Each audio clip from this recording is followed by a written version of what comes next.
for Planet Green. We have launched. We've completely launched. We've started the show, and it is Planet Green Trees. We're about to embark 2 hours of medical marijuana and marijuana reform in Michigan. Attention, ladies and gentlemen, the Planet Green Trees show is underway with your host, attorney Michael Komorn.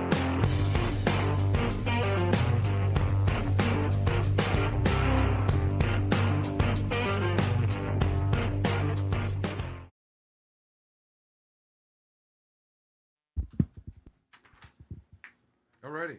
We have launched. A little loud. A little loud. And I think we're doing it live.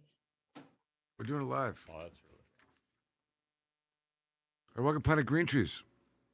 I'm your host, Michael Komorn of Komorn Law PLC. Today's date is October 21st, year 2021, and tonight's episode is numbered 536.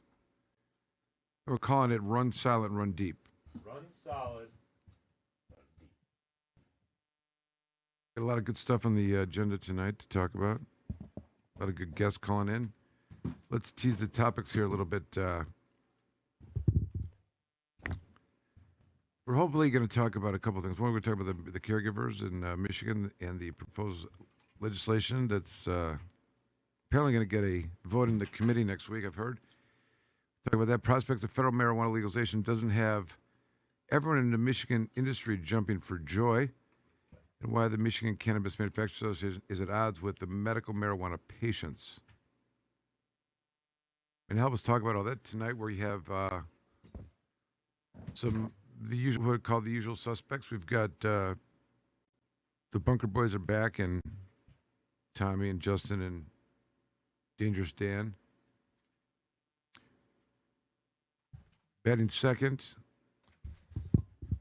and having a error-free year so far. That's right. Batting 1,000. Founder of the Michigan Parents for Compassion, Jim Powers. Thank you, Michael. Good evening, everybody. It is good to be here. Just adjusting some mic volumes here. There we go. And looking forward to a really great show tonight. We've got some pretty important topics to talk about. And hoping everybody will stay tuned to talk. Did we tease the topics already? Did I miss it? No, we didn't. I teased them a little bit. No, I teased them. Oh. I teased them. Okay. I teased them if anyone's paying attention. They've been teased. Sorry, I didn't mean to offend you. No, it's fine. It's good. And then, of course, Steve Miller's around here somewhere. Yes. His whereabouts have become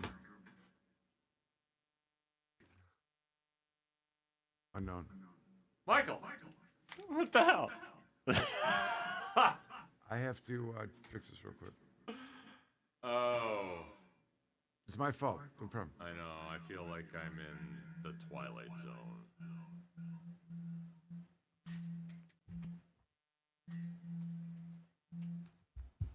This isn't good. How's that better? All right. Fix it. I think we're okay. Steve Miller somewhere around here. He is not showing his face at the moment. In the Zoom room, I see we have the one and only Amanda Joslin joining us tonight. Amanda, how you doing? Welcome, and thanks for showing up tonight. Hi, Michael. Thanks for having me on. Looking forward to the show. All right. What do you got? What's your statement? Your political statement about plants tonight? Plants over pills. I see. I see. It's when you can replace it. Got it. And we can help you do that. All right. Sounds good. And probably the earliest we've got to him on the show start, because usually it's 20, 25 minutes. He barely hangs in to the end. But Jamie Lowell's joining us from Jamie Lowell Land. Detroit. Jamie Lowe. And how's it going, Jamie? Good. Okay. We get a good chance to point out the issues with the big money interest attack on caregivers tonight. We are definitely going to talk about that. Right, Dirty Dan? Where's Dirty Dan? He's here. Oh, He's in the back of the. Dan. It's in the back of the whatchamacallit. That's what he said. Dirty Dan. Dirty Dan. We'll send Dirty Dan out for him. We're sending out Dirty Dan. Here we go. Dirty Dan. On a mission. All right, so some of the things that are at issue, and let's do this. I guess we can start up by talking more about the attempt by the MCMA to cut up and eviscerate the MMA, that being the caregiver. And before we start, Yes. I'd just like to mention that Planet Green Trees did reach out to the MCMA because we wanted to make sure to have a balanced discussion on this topic, but we have not yet heard back. Did they commit to some other shows? They were on MERS. They did the MERS podcast with. Well, I heard there was some other Jamie on Monday. There was some other situation that somebody didn't show up for their scheduled visit. Joyology, which is, MA. we believe, Affiliated. owned in part by High Life, which is a known member. It's also the Chilani company.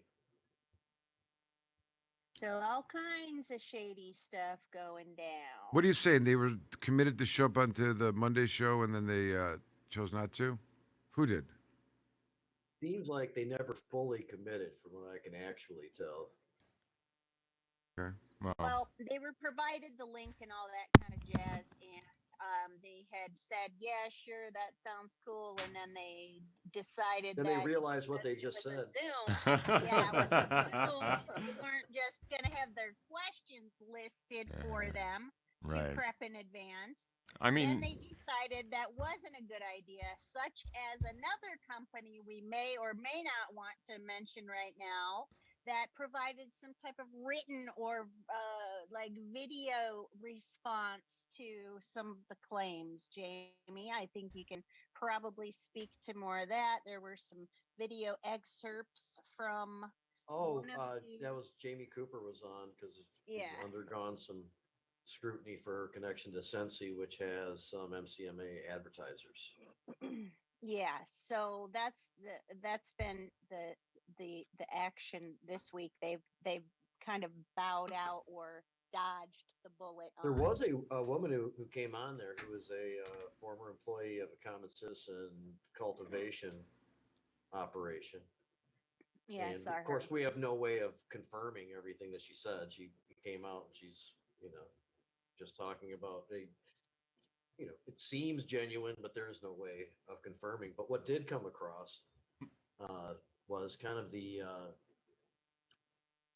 what we assume, what we talk about a lot, was the just lack of understanding of how this generally works. And she described all these like common corporate practices, a lot of turnover, and this is in a grow, not great condition, but a lot of stuff that just seems more naive of how to really make a great, cultivation operation work, and that came through. I don't know exactly what was true and what wasn't, because All right. we have no way of verifying, but that kind of came across to me. Not able I to really verify think what? everything that she said about from the conditions of working inside of the grow facility. But her position was that it was. I don't think she was saying anything positive. A Doesn't lot of sound She was like. shift saying workers, that a it lot of was- turnover, Yeah. a lot of corporate kind of conditions. And a lot, it didn't matter if it had mold. The remediation was just a kind of like a thing that you expected to do. It was no big whoop. Nobody addressed it. It they was had just slime like, mold, and they wanted to cut around the possible usable cannabis from around the outside of where it was infected and try to use as much of that as possible and stuff like that. that's pretty much where I stopped listening. But bringing it back, now they're continuing that type of behavior on our Planet Green Tree show because Jam extended his hand to Well, offer. I mean, I guess I'll give them the shadow of the benefit of the doubt, if you will, that maybe things are just busy. I mean, it has only been a couple of days, but we haven't yet heard back from them, and it And would. who is this? We reached out to the MCMA Be- Oh, okay, the actual or Yeah. manufacturer Like association with itself, Linder. okay. Yeah. What? Yeah. Asking for an interview with Steve Linder because we knew we'd be talking about this, and we'll be talking about it for the next couple of weeks. And I would reiterate to the MCMA that we would absolutely love to have you on the show to hear your perspective. That being said, I know we have very strong feelings, but one of the things that I heard on the podcast on MERS is that Steve Linder, who's their executive director, I believe. Is that right, Jamie? I don't know exactly what his position is, but he's Okay. definitely their representative, the lobbyist representative of the Yep. organization. They interviewed him there, and he had indicated that he hadn't been able to have a meaningful dialogue with caregivers. And I'm paraphrasing all of this. If you want to hear word for word what he said, please listen to the podcast. Yeah. But Yet they felt comfortable making policy on their behalf. right, exactly. That he wasn't able to have a meaningful, and he gave a reason that the caregivers don't have a central association that he could engage with, and it's like, well, no shit. Like that's the way the program was designed to have independent caregivers. That was always the intent. So anyway, long story short, here's your meaningful chance, Steve Linder or anyone from the MCMA that might want to come on and give your side of the story. We would welcome the debate and the discussion. Maybe we should actually listen to what he said and then comment on it ourselves. I mean, we could, but I'm not sure of the legal ramifications of replaying the Mirrors podcast. That's fine. So.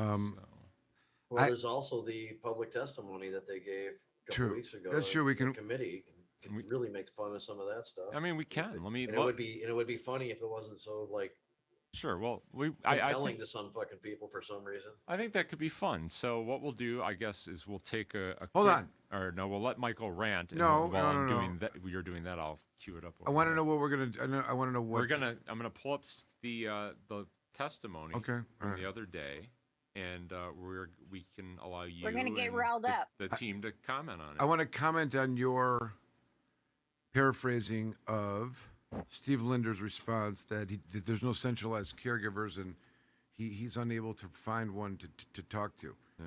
This is what we would call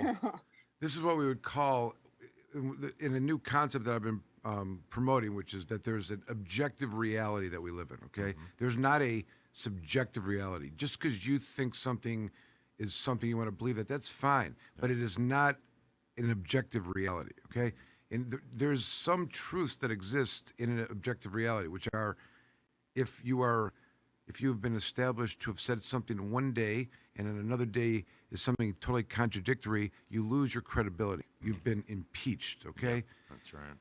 So the reason why this whole 5301 gets pushed, and as we'll hear from the tape at the committee hearing, is because of all these evil caregivers that are so well known and just obviously causing all these problems and whatnot by their own data, whatever. The idea that he can't find a caregiver to talk to or sit down with means that whomever it is that he's speaking of is not a caregiver. And that's the difference. Well, of course. There may be something that's identifiable with whatever he's talking about, but it's not caregivers, and it's not the MMA. That is not even close to orbit that this is really taking place. And this is some other stuff about activity that's always existed in the state of Michigan. For 13 years. Beyond 13 years. I'm saying what he is attempting to talk about is the quote unquote illicit selling of marijuana. That's what he is complaining about. Yes. The MRTMA provides a solution for that. The act itself is supposed to minimize illicit sales. That is not what caregivers are. Caregivers are 5 patients that they interact with and actually play a significant role in the patient's acquisition, dosing, and frequency of use, and methods of ingestion. I did see, so that's one thing. The second thing is this. Think about this. The article that we were going to read from here as we're queuing this shit up, and we can talk about some of the things that they said at the hearing. But he's, you know, the MCMA is encouraging its members to provide free or low-cost cannabis projects to the patients with severe or terminal illnesses. This is And pediatric patients. okay, but all right, this doesn't say so. So it's interesting because Steve Linder has to encourage his persons to do that in his organization, which means they're not doing it anyways. Which means however long the MMFLA has been operating, that's not even a thought that's come on. Only now that he's under fire for trying to eviscerate the law does it come to their idea to think about or contemplate the actual end user. Right. Because the MMFLA certainly didn't. The people that were not contemplated were not just the caregivers being part of that system. Fine. You got your own new program and whatnot. Run with it. But at least recognize that the objective that you're seeking here is to provide cannabis to medical marijuana patients who have cards. Mm-hmm. And when you create this mechanism that is just ridiculous, and you got people that have to be encouraged by their membership organization to be empathetic to sick people and terminally ill people, and you got to have this from your membership organization, like the head of that entity doesn't know to do that, says a lot for how what a failure they are. What a failure they are. This is embarrassing. This program has been going on, and they've been dominating it since 2017.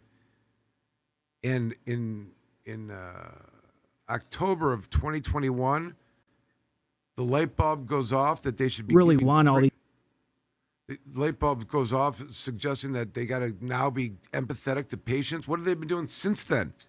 So up to this time, being unempathetic and people are getting turned away. The one of the most significant arguments, I think, for the patients is that it's too expensive. Now, some places give discounts and whatnot, but not enough.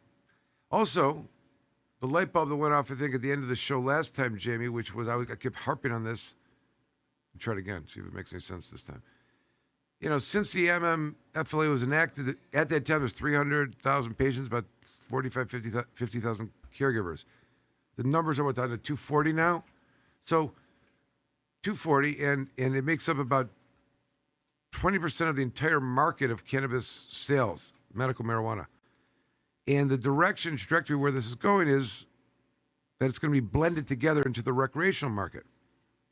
That business trends will tell you that the MRA wants to do that, which means fewer and fewer end user patient intentions are going to exist, and they become fewer and fewer along the way, to the extent that the MCMA has to suggest and encourage their members to provide free or low-cost cannabis to terminally ill people.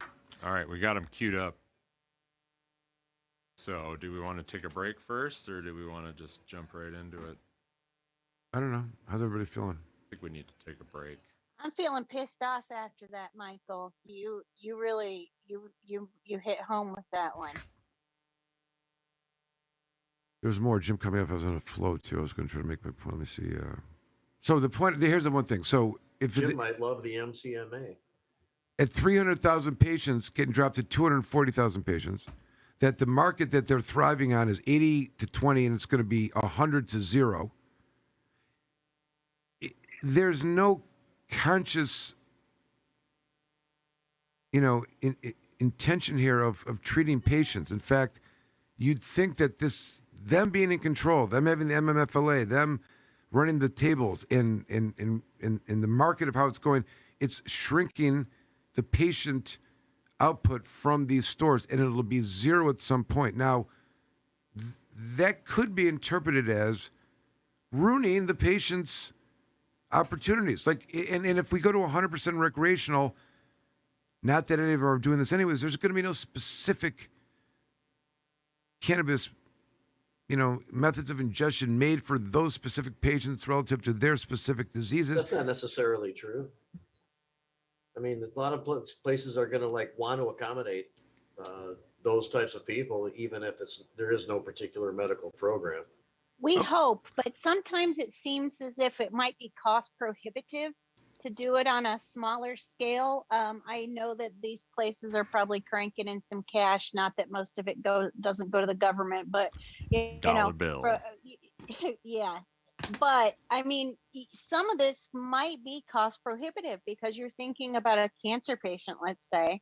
We don't know how much oil they're going to consume, but it's certainly more than a gram, most likely per day. So, It's you know, cost doing prohibitive the under both programs right now. yeah, So, I mean, that's, absolutely, absolutely. I agree, absolutely.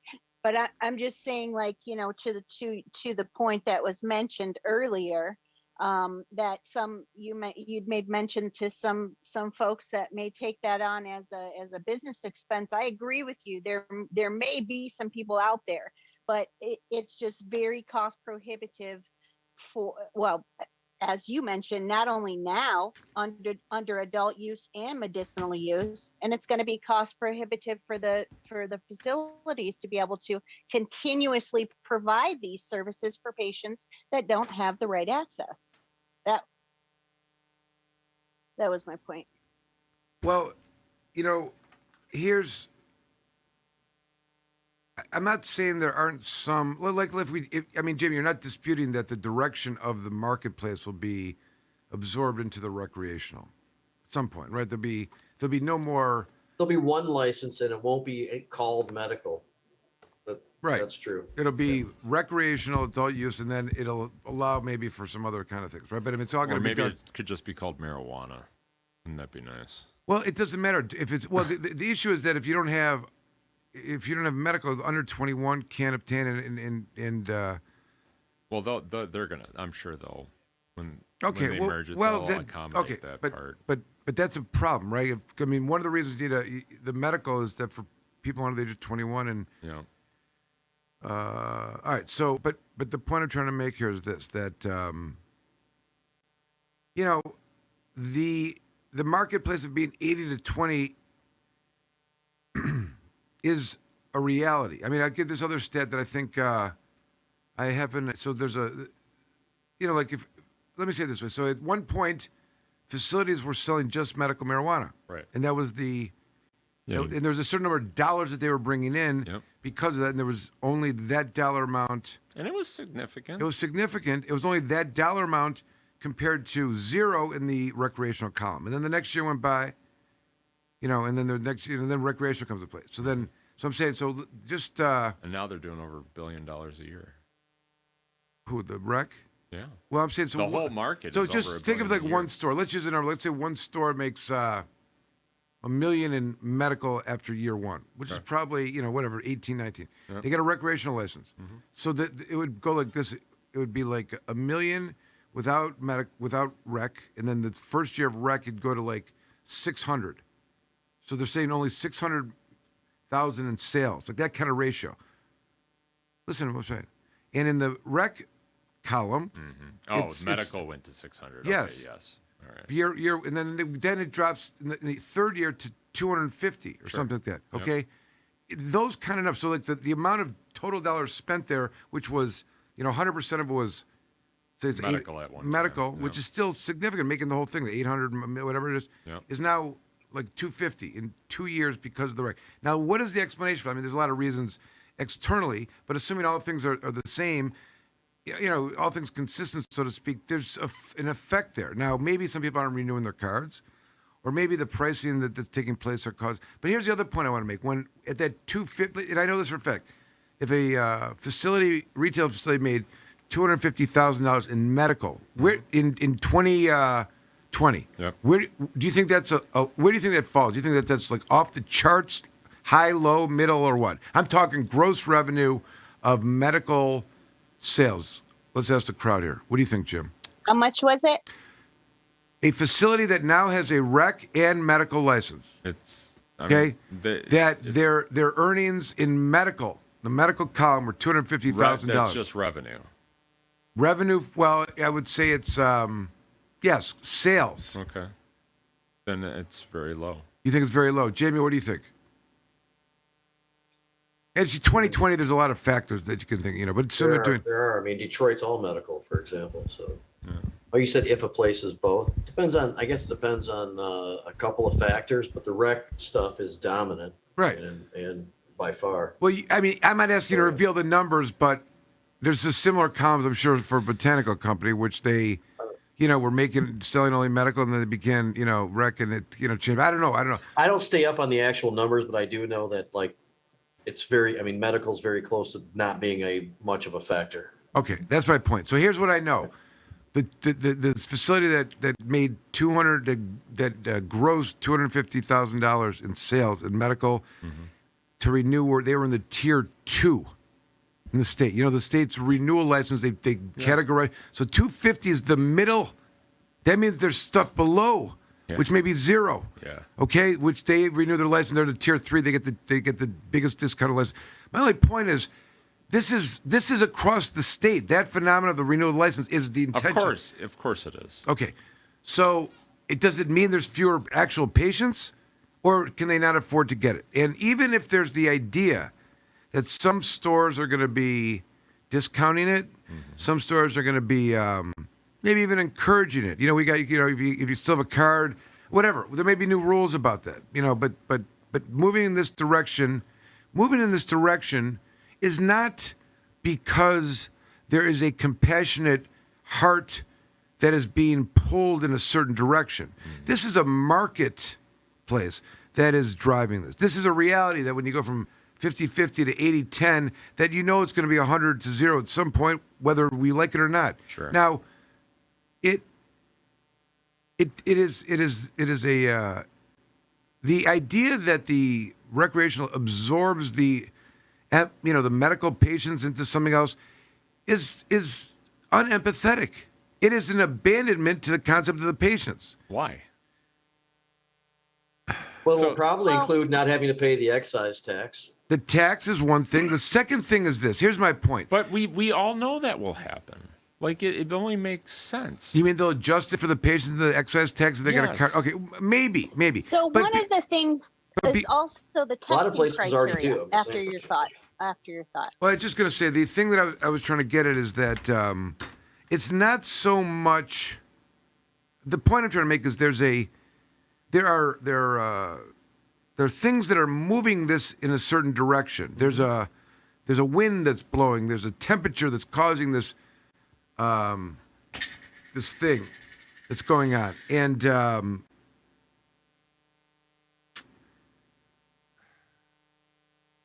it's not by compassion and care for patients at all. And it's I mean, let me finish. Okay. It's pushing in a direction. It's there's more money over here, so we're going to cater to that. And there's fewer of these, which is maybe their own fault, or people don't feel the same way. And when I say not catering, I'm not talking just pricing. I'm talking about what a caregiver does. Right? A caregiver is yeah, but we're not talking about caregivers. I'm saying to you what this does to the patient population. It's more expensive, and the offerings are not going to be for a group of people that in this marketplace is merely 240,000.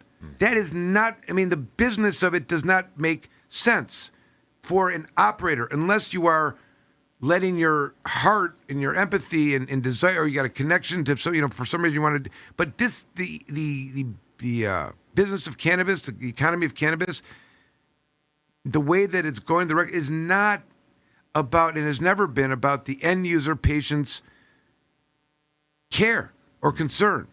Further, just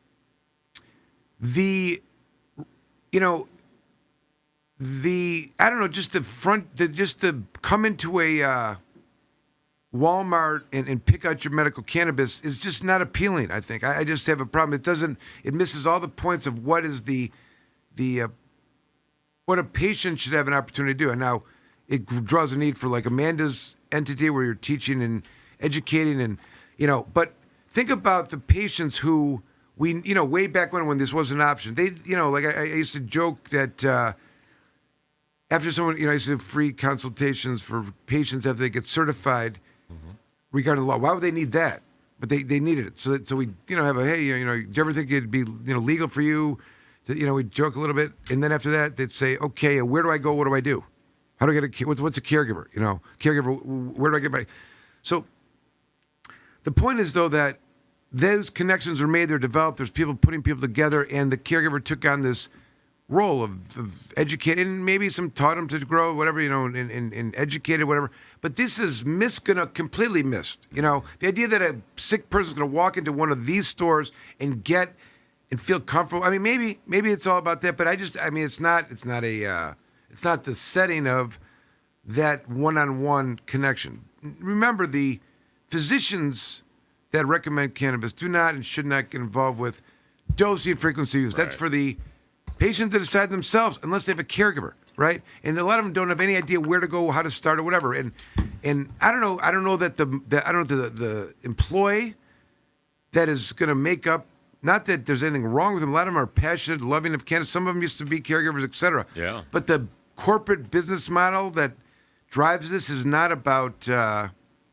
Is not going to be about that. It's going to be about pushing the other, 90% of the products that they have on the shelves, and But wasn't that what the MMFLA did? I mean, it was the same thing. I guess that's my point. The MMFLA did not. Here's my point I'm trying to make. The irony of what's taking place in the marketplace is that since the takeover, and there's a whole licensing thing. I'm not saying everyone's in the takeover scheme, but in conjunction with the Steve Linder advocacy and bills that are introduced, the patient population, says the MMFLA, is shrinking, number one. Yes. It's still expensive, and they haven't thought about the patients. Right. The direction this is going is to not have these stores really patient-directed friendly, and all the while they're destroying the patient community, numbers are shrinking. They're before the legislature trying to take out the caregivers. Yes. There's a good argument that the MMFLA has fucked over, without even the legislation, has done a lot of damage to the patient community. And let me It has certainly changed the landscape. let me give you a little evidence. The places where you go to get it, for the first time in the month of October, we hear that their organization is thinking about and encouraging their people to give cannabis to sick people for free. First time. So you're telling me that this idea of giving it away for free to sick people has been on their mind before?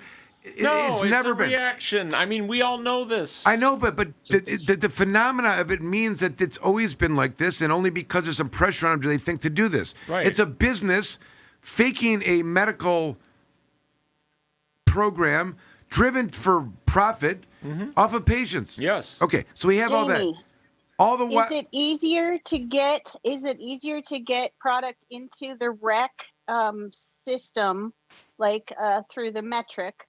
Is it easier for product to enter metric through the adult use versus entering through the medical side based on testing criteria or anything that I'm not aware of?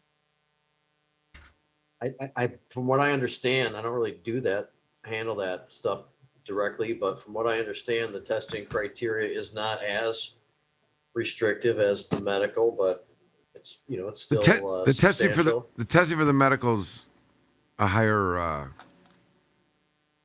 bar. Other than that, the rest of it's pretty similar. All right. My understanding. So It would seem that in itself would be a driver for a business owner looking at only bottom line. Like you say, Michael, you're removing the human element. You're only looking at numbers at this point, right? So every person equates to a number and a value, right, instead of a real person. And good business drives that. I mean, it's like law. Some types of law you can't sell a widget. You got to actually.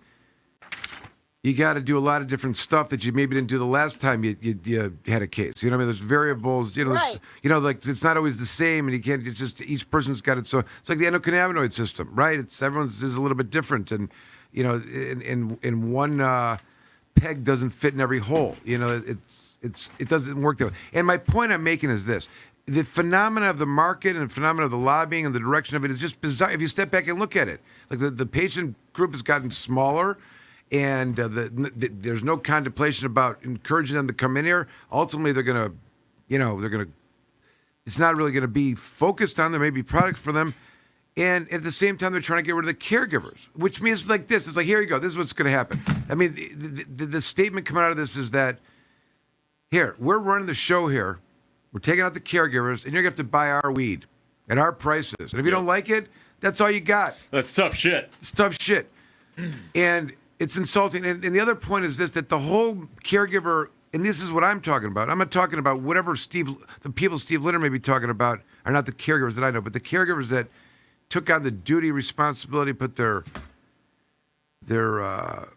heads on the block to get chopped, and ultimately, and also, let's not forget, what else do they do? What else do the caregivers do? As much as they're hated, and these are the caregivers that whether they're talking about the same person or not, clearly well, they funded the state system for they several months. saved the entire program. Had it not been there, it would have fallen apart. The shops on the other end would have fallen apart. They would not have operated. You would have all the Rule 19 shops in receivership right now, okay? And the reason why that was allowed to take place was to prevent a state of emergency. It's like they were the Coast Guard that came in and saved everyone when Lake Michigan, had a tsunami or something like that. Giving everybody their FEMA packets with all of their J's and their little spoon pipes and their lighters, or those matches that are waterproof. That's what they all got. All right, so here's my final point. The caregiver, unequivocally, one of their obligations, and this comes out of the case law. It's not in the statute, but comes out of the Hardwick-Tuttle. Because the doctor cannot and should not be doing anything other than signing the recommendation, certifying them for possible, that it's their belief that it's therapeutic, competitive. That's it. No prescription. And because of that, how does a patient learn anything about it? What's the right amount to take? Well, the caregiver plays that role. They're somehow empowered with this medical cannabis knowledge by virtue of their state registration. Okay? And a lot of people took it seriously. A lot of people actually learned over time, did research, because many of the people that did that loved the idea that they could actually heal somebody and help them. And there's a lot of heroic stories out there amongst caregivers that have done that. Now, maybe, a lot of different reasons. I remember when I was in the 70s, there was a guy that put out a series of, I think he had cancer, and he quit his job and watched comedies for 2 years and laughed himself healthy. You guys ever, what I'm talking about? But I mean, there's all kinds of things that do it. I'm not saying that, but the sometimes it's all the factors, not just all the factors that are involved with that can serve up the healing and whatnot. But I don't know. I've encountered so many caregivers that whatever this mojo is and these bills that are being introduced, it's not and the concerns or whatever they're talking about, the illicit trade. It's not caregivers, not the caregivers that I know, not the caregivers that caregive to their patients and took pride in it and worked diligently to try to find out what was best for their patient, whatever it may be. And and think about how much progress took place. I mean, we used to joke about the evolution at light speed of the caregivers developing products and different methods of ingestion. I mean, it wasn't always the time that carts were a thing, right? All of a sudden they're a thing. I mean, they came out of nowhere. Who was it? It was caregivers, right? I mean, think of all the variables that have been produced just from innovation that was driven by caregivers and all the different methods of, treatment and whatnot. All right. Did I make my point? You did. No, I didn't. I could go on. All right. We got to take a break, and then we're going to come back. We're going to listen to. I'm not going to talk anymore. I just wanna you're make going my to last, talk. You're going to get talk. riled up. Just wait a minute, because we're about to go. We're going to hit this testimony from Steve Linder, and we're going to hear what everybody has to say. We're firing up not only But one I thing, wanna but we're follow up also on one getting thing. fired up. Follow up on one thing that Michael's saying is the numbers are going down on their own. These big companies could worry about just engaging into the industry and working on the regulations therein and how they produce product and how they're able to bring it to market at a fair price and provide service and create, carve out their niche in the market like everybody else, instead of worrying about trying to hurt another segment of cannabis activity. someplace else. These numbers are balancing out to where the patients need the caregivers, and that's what will continue to happen. I don't think it'll necessarily be zero, but it might get smaller than it is, or, and that's fine. Is it? That's And going to that's why happen I on its think own. Why? that's why I think it's important for those MCMA folks to come on and discuss why they're taking the position that they're taking, for eliminating that whole system. Jamie, why do you think it's okay for the patient population to go down and that's okay? I mean, first of all, if the patient population goes down, we don't need caregivers. So be careful. So why is it okay if no one? Well, no, this is assuming that there isn't any change to the existing caregiver situation. But if the but the caregivers exist via patients, right? So there's got to be a certain number of patients, because not all of them have caregivers, and there got to be a certain amount for there to be. So, I mean, listen, I thought it was something of significance when Michigan had a robust patient population. It showed that there was a lot of people that were benefiting from it. You saw the exorbitant number of people that were chronic pain patients, population-wise compared to everybody else. And there was a robust caregiver program that went along with it. So I don't know. I think that I don't know if it's good or bad, but I think it's something to look at, that what happened. And I think we could speculate as to what's bringing the patient population down. But it doesn't mean that there aren't sick people of some great magnitude. I mean, there's that statistic. I didn't imply that there weren't sick people being taken care of. I said that those who need the caregiver type of service that's very specialized, can balance out with what is needed. That's my point. I mean, listen, and it's a great system. And if it turns out that the commercial system can't handle the amount of need that's out there, it's there. That shouldn't be screwed with at all. Here's an idea. How about they just fucking axe the MMFLA? Let the caregivers and the patients do their own thing. That's exactly what they should do. I thought that's what we were talking about. Well, what I'm saying is the MMFLA is a disturbance. It's a fallacy that it cares about patients. I mean, saying the idea that they want to make all the commercial ways to purchase it recreational only and kill the caregiver program. No, they shouldn't. They just leave the caregivers alone. That's exactly it. It's a solution in search of a problem. It already exists. It has never been a problem. What they should do is they should eliminate medical. Yeah, I think that these types of medical programs in other states that have gone legal have also seen a reduction, in participation too. They've also been attacked in different ways, right? As well. Yeah. What we're experiencing here goes on in other places. And at the end of the day, they're ignoring the will of the voters. And of course, their argument is, well, Michigan legalized marijuana, so they don't want people growing marijuana in houses and blah blah blah blah blah. Well, let me tell you, Michigan did legalize marijuana, and anybody with half a brain knows that people are still going to jail for marijuana in the state of Michigan. And at the end of the day, if you eliminate the caregiver program, what you're really saying is let's throw more people in jail, which was the entire reason we legalized marijuana, was so that people wouldn't go to fucking jail. So just leave it the fuck alone. If anything, expand it. Stop throwing people in jail for weed.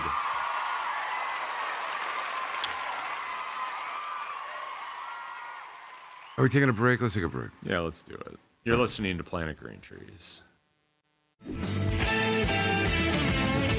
The Planet Green Trees Show. When you're charged with a crime, you need a real attorney. And here's just a few reasons why. The police, the courts, the labs, the drug tests, probation, the judges, the jails, the prisons, and the entire system is just one big machine. They have one objective: take your freedom, take your possessions, take your money, take your children, control your life, and destroy your future. You only get one chance to hire the right attorney. One that will stay in your corner. One that will fight for your rights. One that will fight for your freedom. Choose an attorney that's experienced in fighting the justice machine. Attorney Michael Komorn. Knockout victories one case at a time. Komorn Law. Google it. KomornLaw.com. The Planet Green Trees Show. Join the Michigan Medical Marijuana Association today. MichiganMedicalMarijuana.org. The MMMA is focused on the well-being and safety of medical marijuana patients. The MMMA site provides the most comprehensive and up-to-date news on legal issues, politics, research, cultivation, as well as the various strange products and methods of cannabis use. Come join the discussion with the most knowledgeable and passionate advocates in Michigan today. MichiganMedicalMarijuana.org.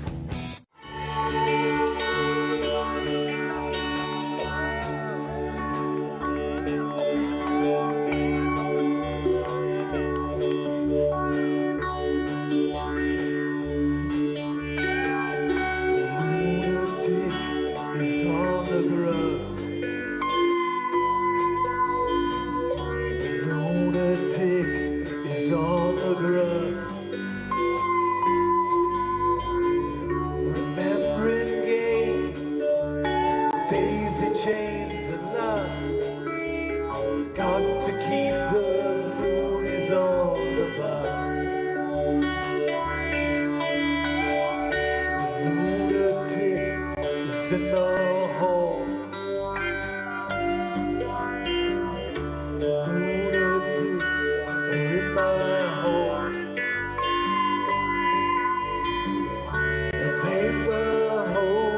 important and historical farm crop in American agriculture has returned after having been classified as a controlled substance and illegal.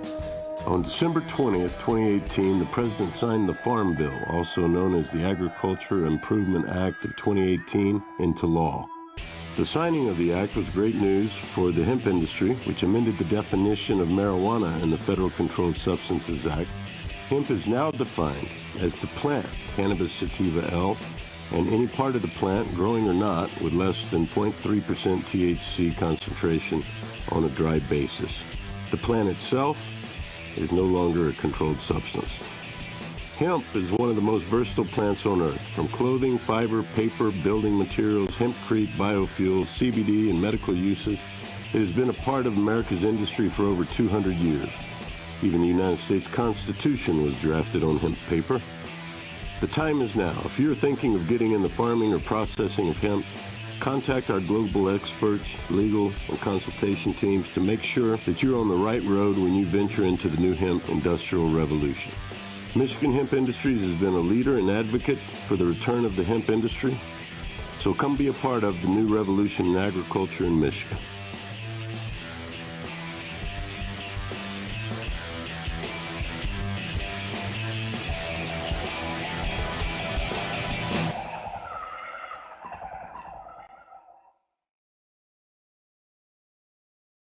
Bill Schuette led the charge against medical marijuana, and even after the will of the voters was decided and the support was enormous, he still continued to fight against the will of the voters, keeping patients from the medicine that they need. So I think it's important that we all speak up on what we think about this initiative. But when the voters have their say, their will must stand.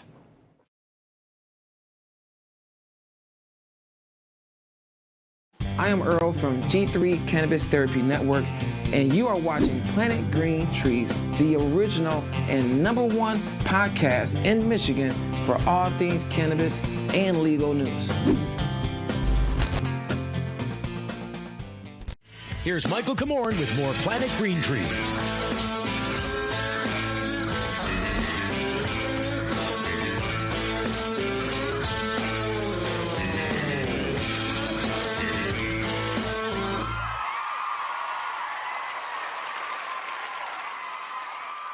Yeah! I guess we're back. Thanks for staying with us. Episode number 536. Run silent, run deep. Run it deep. All right, so we had a bunch of stuff going on, and I think, are we running the Linder stuff? Do you want to do that? Okay, let's just play with Well, that. let's roll it. I know you spent some time doing that. I mean, I did spend a little bit of time, so let's we'll roll the tape. Ready, Tommy? Every presentation you're seeing is going to be uploaded to the minutes, so if you want to go over them again, you can go to the minutes and everything will be on there.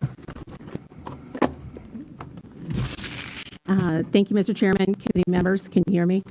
My name is Shelley Edgerton. I'm board chair for the Michigan Cannabis Manufacturers Association, and I want to thank you for the opportunity to testify on this important package before you today. I'd like to start off with just a brief... Damn it! All right. So, just to set the context, what is playing on the video right now, for those of you listening at home not watching this, there's a replay of the testimony of the 5301 bill and the tie-bar bills.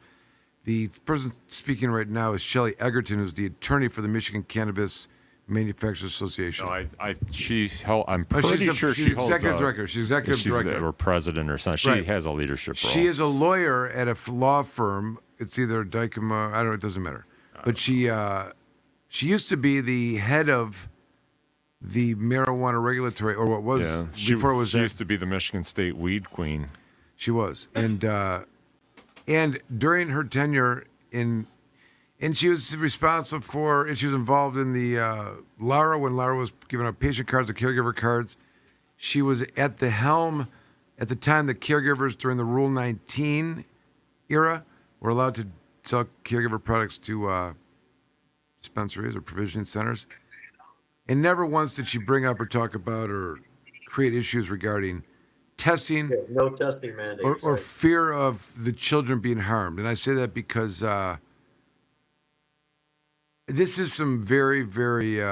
This. I don't want to let her do her thing. Let's see what she's got to say. Brief background on our association. Our number one priority is patient and customer safety. Just one moment, please. Sure. You can't block people in the committee room. They have to be able to see the committee. Okay, so either put them to that side or wherever you can, but you can't block people in my committee room. This is Chairman Hawk. Thank you. So just put them over to the left there. Sorry about that. Yep. You can go. No problem. Thank you so much.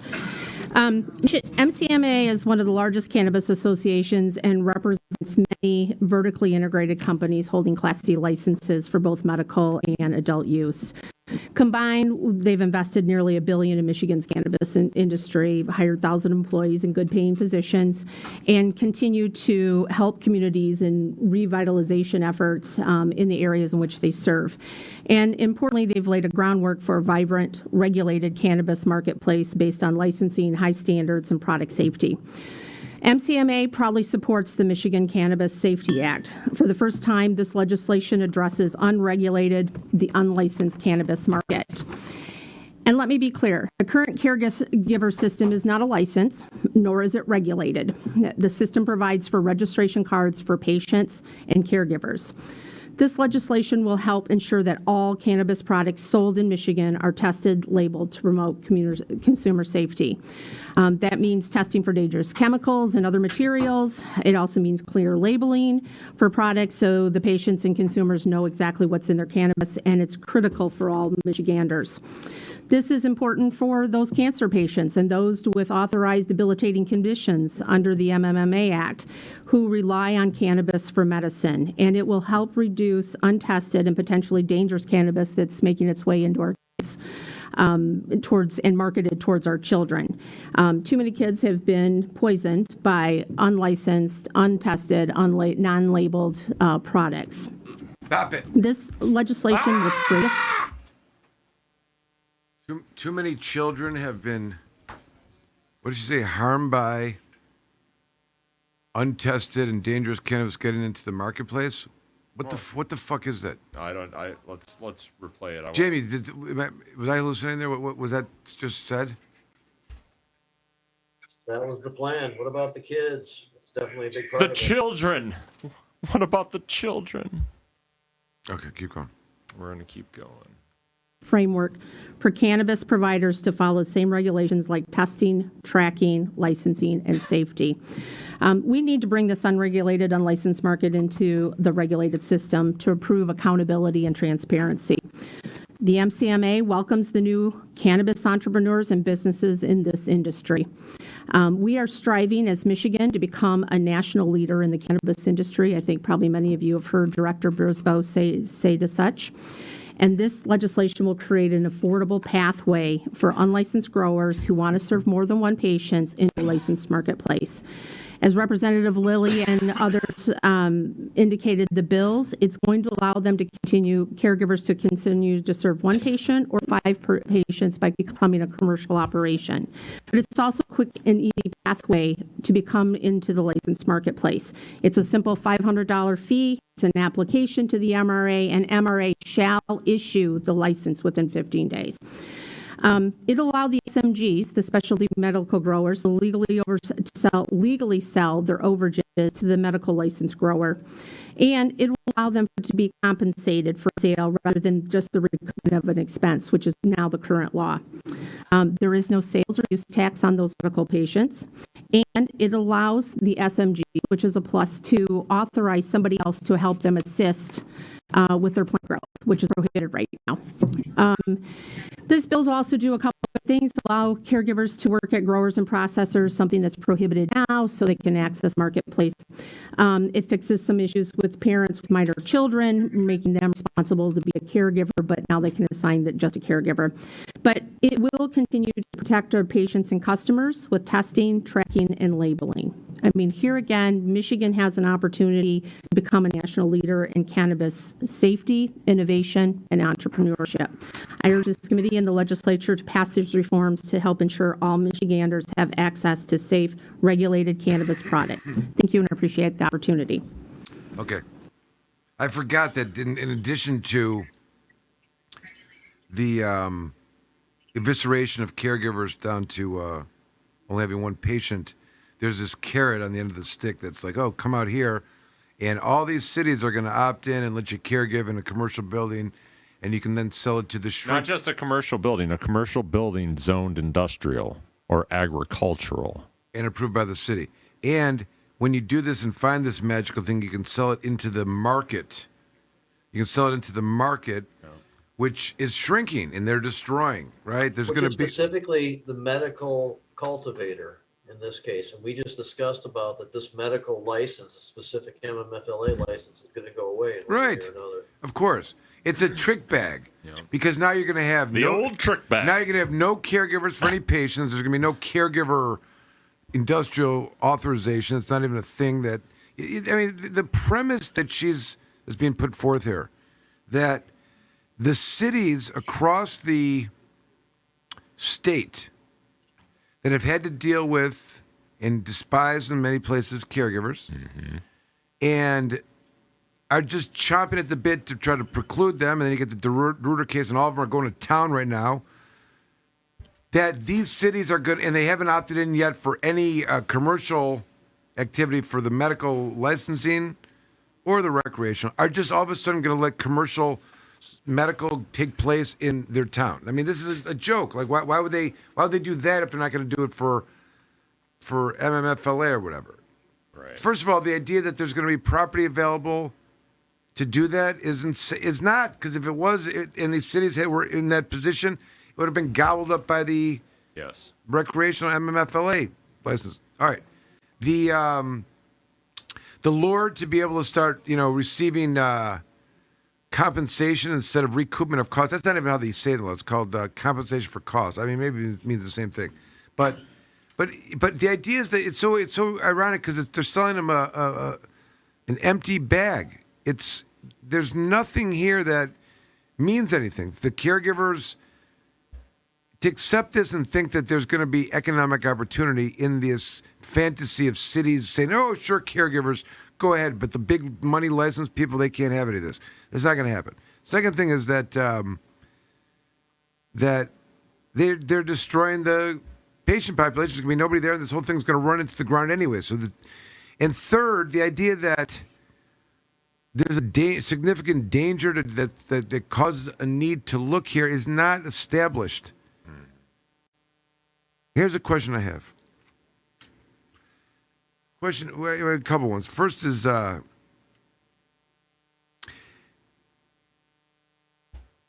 it's an interesting and effective strategy, Jamie, from a talking point, because the biggest hurdle and interference of the economy of cannabis in Michigan is that there's no access, right? You have to have a certain amount of dollars. The amount of inventory of places to go is limited. That supply problem is caused the price to go way up, of those properties that are available. I mean, there's some things you can find here or there. If the new city opts in,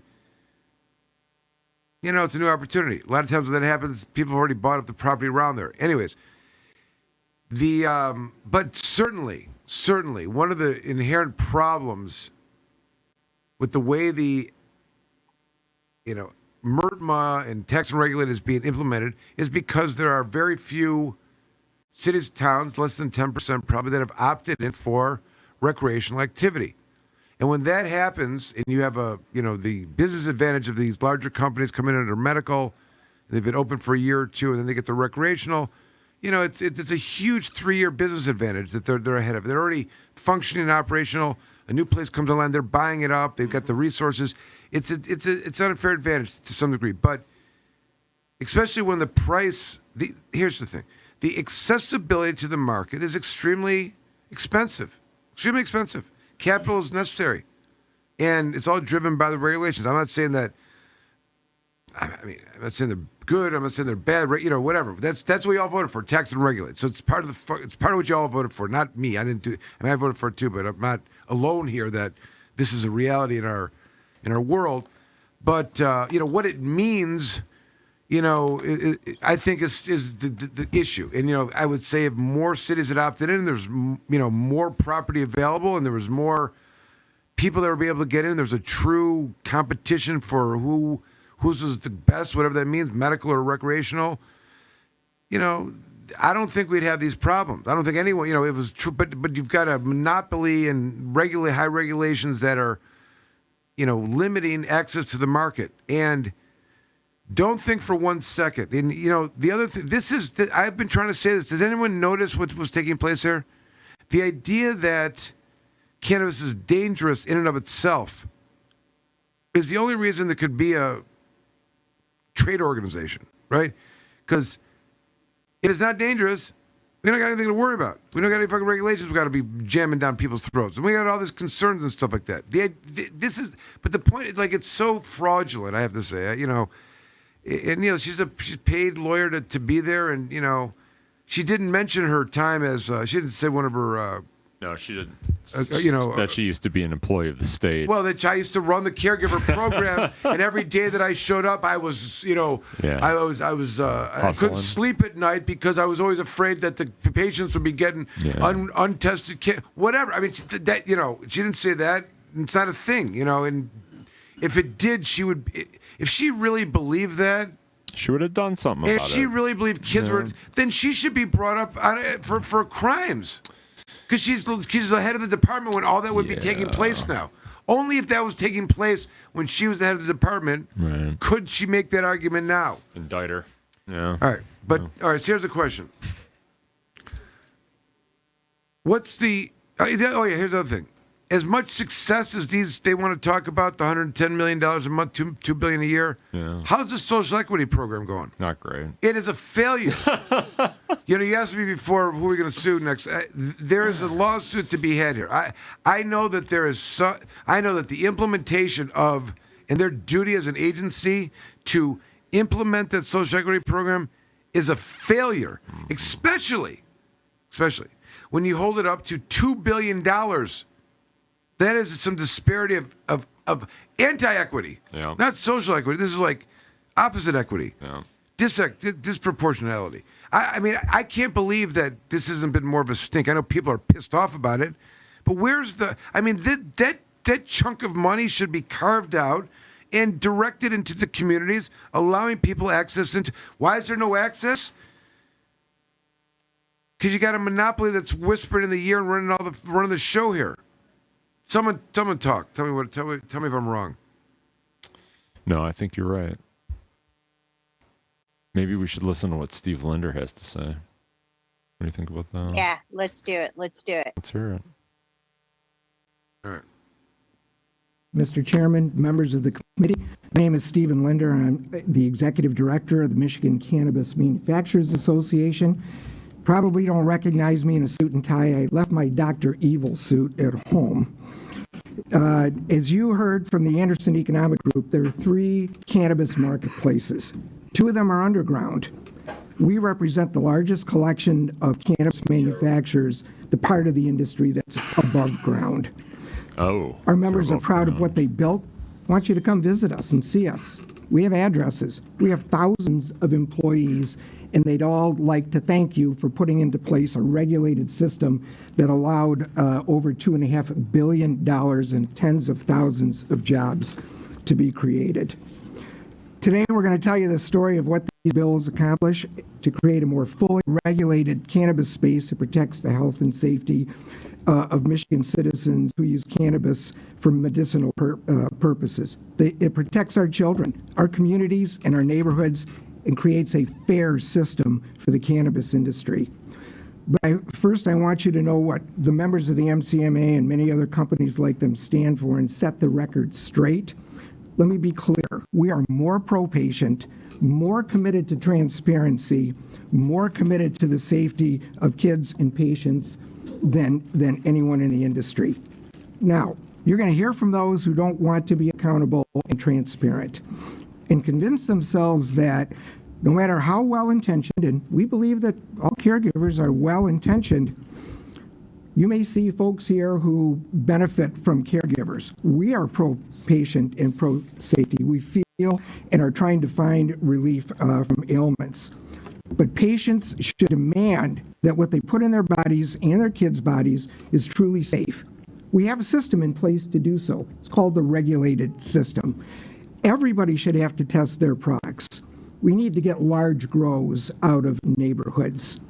True care for patients and your neighbors and your communities. This is not a lot to ask. These bills do some very simple common sense reforms.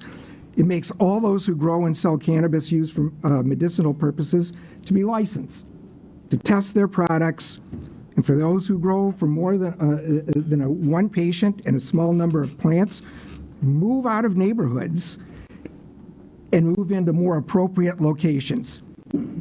Cannabis stinks, and I'm going to demonstrate that to you in a minute. And having cannabis in homes in large grows endanger our kids and their neighbors, and we need to make sure that those that grow large amounts of cannabis do so in commercial settings.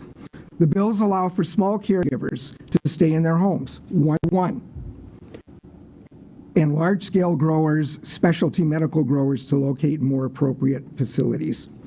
We demand the same for cigarettes, alcohol, beer, gambling, and many others. And these bills allow caregivers and the new specialty medical growers to sell to their patients and to sell to the license system in the case of the specialty medical growers.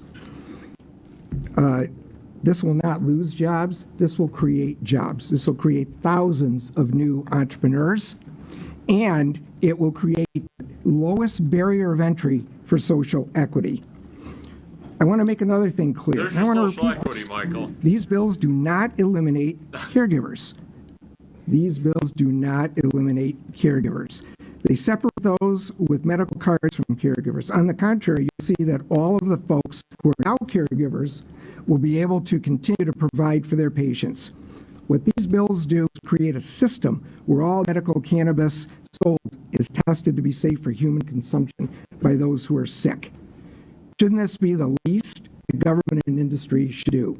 Shouldn't everyone who purports to dispense medicine be able to say, I can guarantee that what I sell you won't contain salmonella, E. coli, fungus, pesticides, pests, heavy metals, arsenic, and any other harmful substances. And by the way, the license system already does that. One part of the story that seems Not to be sure he lost should with be this talking is about no that right change now. ever. All right. You stop it? Yeah. Okay. So here's something that I was going to, this is a good point to ask it. He's bragging about testing. What do you think the percentage is of the cannabis that's on the market that is remediated? I don't know. You don't know. Wouldn't you like to know? It'd be nice. Do you think it's important? I would certainly, as a consumer, like to know that information. Yeah. What's the long-term effect of organic bacteria, sometimes called mold, versus remediated cannabis or vegetables, for that matter? Do we know what the long-term effects are of either of those? No, I can't imagine. I would imagine one is worse than the other, though. Well, I think there is some data that we can use that if there was something that was inherently wrong with the organic way of growing cannabis, including bacteria that might have some mold that may not pass a test here, we would see a direct connection of some people's sicknesses or illnesses, wouldn't we? I promise you it would. 100%. It would what? It'd affect them. It affects a lot of people. What are we growing it for if we're not going to test it? We know we're trying to, for the caregivers at least, that are trying to help people that care to test their product. As somebody that has tested hundreds of products, okay, I'll tell you this, they're passing mold and allowing people to smoke that. And well, that's not gonna affect the people. point is this. The point is the barriers and what is a pass test and a failed test is arbitrary. Like what is that? What are those levels? And the point is that if you pick certain things that are, the argument that I've been told is this. You grow in an organic soil, it's going to have certain bacterias. It may not be mold, but it registers as a bacteria. Organic bacteria will register as a. You got good and you got bad bacteria. Okay, but all bacteria is deemed mold and correct in the testing. Correct. So the good bacteria, the organic good bacteria, doesn't there's count. certain bacteria that they test for. So I understand that, but no. There's some that they do test for, but some good bacteria test positive for mold and then fails. That's the point. So you have to grow in a certain type of medium, and if it does have this, they remediate it anyways. And we don't know what the effect is. So it doesn't. They don't even care what they're growing it in. They may grow it in some terrible ass chemicals that make shitty weed and dangerous, and they remediate it and it kills something. I don't know, maybe not the metals or whatever, but they remediate it, and we don't know what the impact of that. What my point is this though, that there's a great likelihood that over the years, of all the years of people have been smoking cannabis in Michigan, patients, recreation, or whatever, that a lot of it had probably been grown in organic material, right? Not necessarily in these days. Because there's I'm not saying these days. I'm saying the data that we have that we could rely upon is that, let's just go back to say 1970. Okay. The cannabis being grown, whatever's being grown there, you think that was in something other than organic soil? I mean, when you call the earth organic soil, it's outdoors. That was 1970s. All right, then let's roll it into some indoor pots and stuff, or some greenhouses. Okay, organic. I mean, I know there are some some higher tech. Hydro and the aeroponic at the cocoa or whatever it is. Got so many whatever. So, but my point is that some people generally grow in dirt. Correct. And they may even like jack up that dirt and make it really organic-y rich and just kind of churn it and With good bacteria and beneficials. People use this in their gardens, right? Outdoors, it's going to grow naturally. Like probiotics for people. Right. So right. So the idea is that there's a theory that the good bacteria is part of what the plant needs. It's organic. It's natural, right? So of course. So there's that line also because a bacteria being a bacteria, people don't understand how fast that bacteria could turn to mold. I got it. Not even mold. A good bacteria. Turn into multiple good bacteria.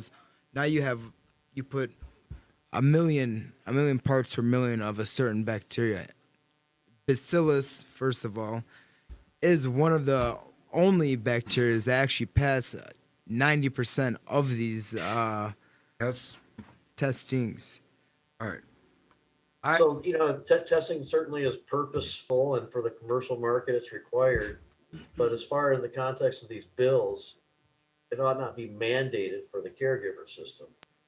That's what the question is in this context, right? It was very offensive when he said that marijuana stunk. Okay. Well, do we want to hear more about that? It sounds like he's going to tell us. It's a personal problem. Hold on. This is first of all. I don't want to move on. The testing thing is an interesting phenomenon because they say, I think I may be wrong, but when they say tested marijuana, they believe that caregivers will never be able to pass testing. I could be wrong, but I think that they think that if they don't, whatever mechanism they're using and growing, if it's not going to pass testing, they're just going to remediate it, and they got the ability to do it. So everything they're growing, it's getting into the market because they just remediate it. Because they grow whatever the fuck they want, and then they pass the test by remediating it, and then just it's like it kills. So I do think according to these bills, it has to be tested before it gets to the pass testing before it gets to the right. But they'd have to, but they would. But the point is that I'm making is this. There may have been some bad cannabis that's been grown and sold, and there may, but if it existed to the extent where, whatever you're 1975 to 2012, okay? Or the last 13 years of the caregiver system. Or the last 13 years, if the untesting of it was a real problem, you'd be able to point to it. Yeah. There'd be a group of people. It's kind of like the same argument with like when they said medical marijuana patients could not be charged with any presence of controlled substance. The rest of the population could. In order to convict the patient for driving, they had to show that they were impaired for other reasons. But just having the presence was a pass for patients, right? The point is that. Anyways, it's an example of how it analogous to that. Well, we had like back in the 70s when we sprayed a bunch of weed with paraquat. Remember that? The driving point is that if letting patients drive with any cannabis in their system was such a terrible safety hazard, Yeah. and the interpretation of the court that patients are allowed to have it in their system, but the rest of the people aren't because it's dangerous or whatever the reasons are. It's very dangerous. Then there would be a lot of accidents that existed and happened that would show that it's dangerous. One would think. Nothing. Okay. My point is here that there's been no testing for 12 years. I'm not saying it's not needed, but there's the hype here about this danger and shit. I don't know. I mean, it may be a genuine concern. It but is not. But it's certainly Untested cannabis is not necessarily dangerous. That's I understand. well known. So that's the point. He's like, hitting all the bullshit. If it was dangerous, or if it really was a harmful thing by not testing, then all the years that it was grown, wherever it was grown, people would be up in arms. They'd be like, fucking oh my right. God. They wouldn't be probably like so supportive of legalizing something. The other thing is this. Easily so dangerous. The other thing is this. I don't know that. Does anyone see the whatever the levels are that they're talking about in the testing? Where were those drawn from? Who has done the testing that on rats that if the mold levels are this high and you pump that into the rats for a period of time, it's gonna have an The impact. MRA took care of all of that. I'm just saying, you don't like have to worry. There's no. The federal government didn't come up with this. Like they didn't test and come up with what. It's just drawn out of the sky. Federal government doesn't like marijuana. The point is, there's nothing about that. Whoever came up with this just came up with it. Well, it was. I mean, it was Shelley Edgerton, wasn't it? There were some work groups. He's I think. talking like benchmarking test results across the nation. It's. I mean, maybe there is at this point the ability to do that because so much cannabis is being tested. I'm sure you can.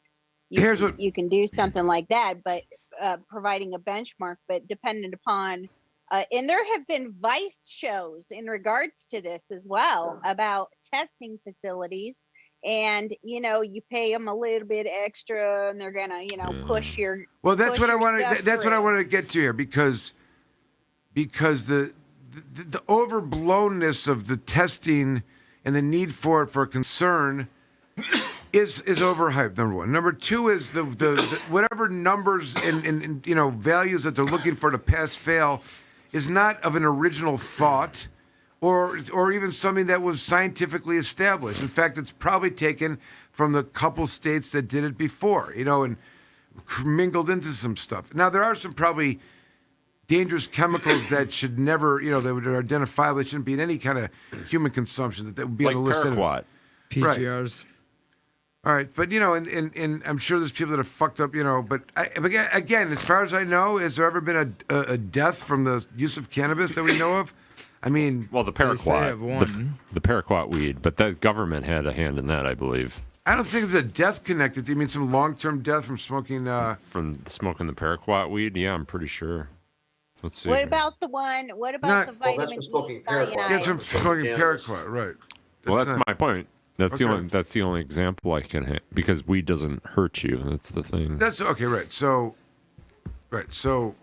but that would mean then if you think you're buying cannabis got paraquat in it, you should be that's why we should be testing for paraquat, right? Yeah, because it's an epidemic right now of people getting paraquat weed. So here's my point.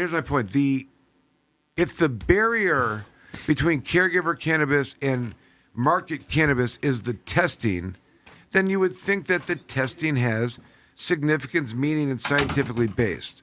When you hear that you can pay a little more to pass the test, or you hear a little bit, there's a phenomenon that's gone on across the country, which is there's an inflated amount of THC that is in each batch now, which means one of two things: either there's been a exponential advance in the ability of people to produce higher levels of THC, or the labs are fudging the numbers. And there's evidence of both, maybe. But the amount that's being increased is like disproportionate to the traditional increases over time. And I think also Michigan went. Every now and then you see a bulletin that some batches got through. How did that happen? How does some batches get through? The testing system that they use to guarantee the product safe. They got through. I mean, when you hear that, do you think that they got it all? Do you think any others have gotten through that they haven't kind of? This isn't the first time either. No, it happens every once in a while. More than once. There was a. Anyway, so the whole point of the fallacy, the trap door here is that, regulated, tested, but the testing is just, it's, I don't know. I mean, I think it has a purpose and cause, but, it's a fine line. Listen, I know that tax and regulate is always going to include testing. I get that. But I do question whether or not, I don't know. I mean, I think maybe it's the time to revisit what we're testing for, and that's the whole point there. What we're testing for, what we're fixing. So that's where the testing comes in hand, or needed. Without it, you're smoking a medicine that they call you're healing this to what cause that. No, I understand. We don't want to get sicker because, of course, but depends on what you're doing with it. You fix one thing and hurt another. That's where the testing comes in. But you need reliable testers. And how do you find reliable testers? Well, it's not a question of finding. They've already been found. Supposedly. I'm just saying to you that the structure that these arguments are being made in, of needing the caregivers that are the untested to come into this structure that involves the testers.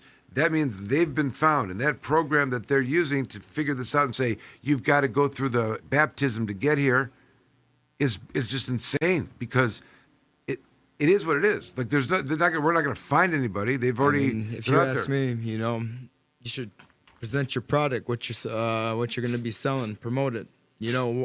With the application. All right.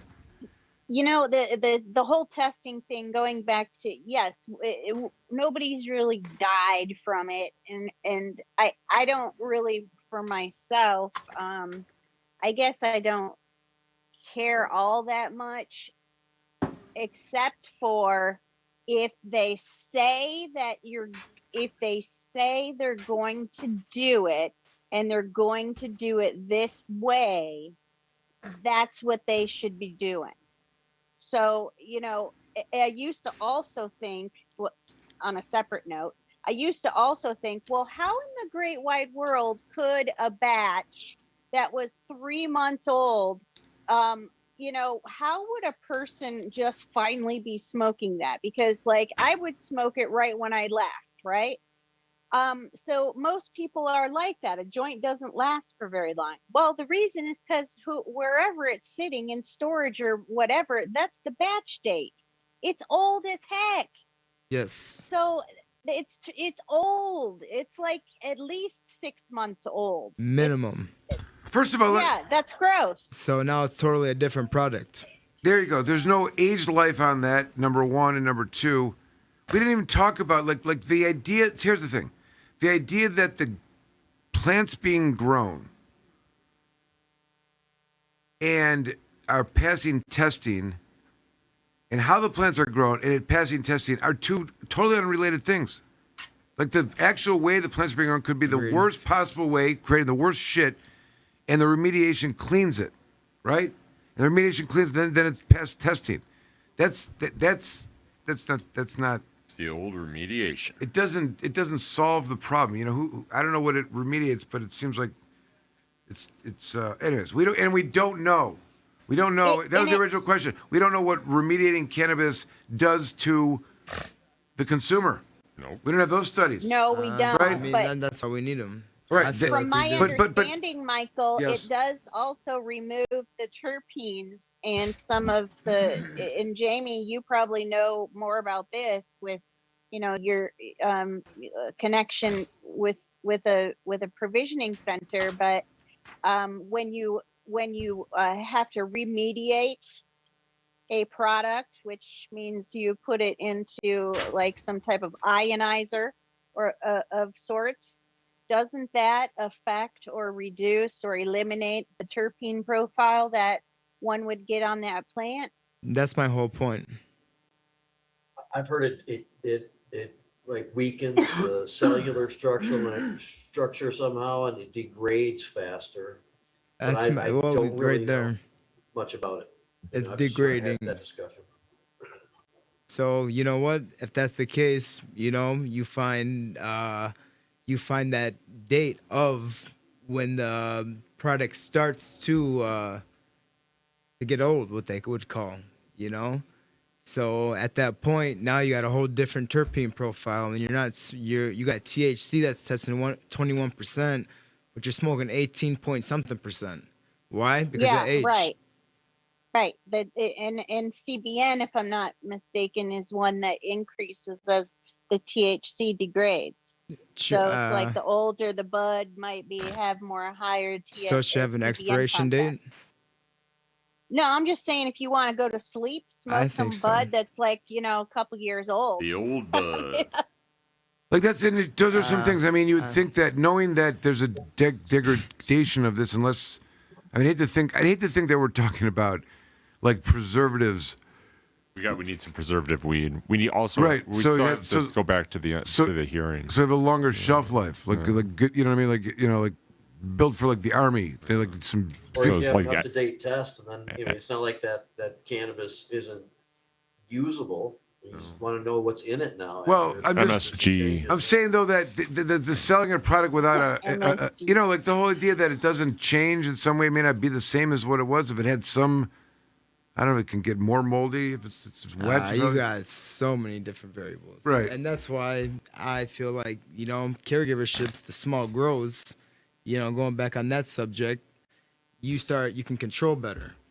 Where with the large grows, you got to put in someone state for example. Now you have to put somebody that's going to micro grow to grow that quality and not that mold, which is guaranteed PM, that's going to grow on these plants. Guaranteed. So you basically take a guy that's used to just growing 72 plants or something and stick them in a huge warehouse. And to Jamie brought up earlier, his guest on one of the podcasts, I can't remember, I think Kat was her name or something, but she was saying something about that many times they will hire temporary employees to come in. And so you're even talking about an individual who has even less knowledge than someone who's coming in. It's hard to scale up. It's hard to scale back. It's like cooking for a family, I find now that I don't have 4 people to cook for, I'm still cooking for 4 people. It's just, that's kind of like growing cannabis, I guess. I agree. I think we've jumped off long enough. I do want to say it's when you talk about testing in just the random and arbitrary methods by which we're talking about, it's here, and shouldn't the testing products have a shelf life and give some indication of maybe that it may be altered or whatever by the age? And shouldn't the labeling at least have, Jimmy, you looking with that funny face you made? That's funny. Did you snark at me when I said that? How about putting whether on the labels of whether it's remediated or not? That to me is hiding the ball. What do you think? A remediation label. You got your pros and that would be Labeled so excellent. So excellent. Snarky Jamie, what do you say? Well, they get one chance at it. If there's a fail, there's an opportunity for remediation and then to test it again. Like the people buying it can tell if that's the case. They don't typically report it, so I don't think. So you're saying they should buy two sets of bags, pre-printed bags, one that have remediated on them and one that do not? Maybe I'm just saying they what sell them happens. on Amazon. And then but the other thing is, but leading up to that point, I don't think that it's necessarily known. So if you just do it as a matter of practice for whatever you're growing, I don't think that's necessarily obligated to be exposed. But shouldn't it be? I think it I should, mean- but I mean, I don't want to stir the pot or anything, but as a consumer, which is, well, no pun intended there, by the way, but as a consumer, you know, not having any horse in the race at all, just as a consumer, I want to know if it, and especially now in the day and age where many times you can't smell it, you can't see it, and you're going just based off of the name and whatever the test results happen to display at that time, you know. So, and we've already talked about the errors in that. So I don't know. I just feel like um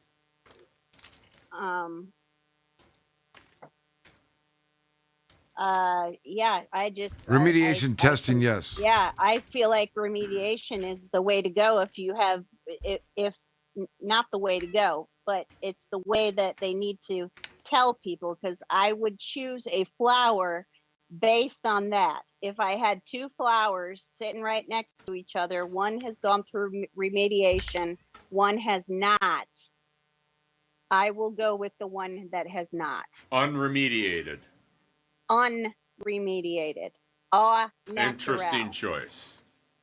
A better question is, how much of the cannabis that's on the market produced by the licensed growers would have passed testing without remediation? Oh. You know, Yeah, you're talking a big percentage. You're talking percentage. You got to count numbers. To be honest, most of them. probably that's what I'm saying. So this joke about this testing shit that they're pushing is a joke. So that's why There's nothing you magic gotta about the way up they're growing and passing testing. They just have a machine that remediates the shit. I mean, what is that? I'm just saying it minimizes the Do value they of remediate lettuce? what? You up to safety. Lettuce. Not all lettuce. Do they Yeah, I remediate think it? you can. I think you They can do it do in- everything. They do it in Canada with their fruits and vegetables. They remediate it? Yes, I think. Huh. But the whole but it and I don't want to misspeak because I'm not a I'm not a remediator, but I think it's the opposite of like organic. You know what I mean? Like it would not. It's It not doesn't sound organic. right. But I'm saying somebody I maybe. mean, organic or not, everything comes from an organic compound, synthetic. Well, the point.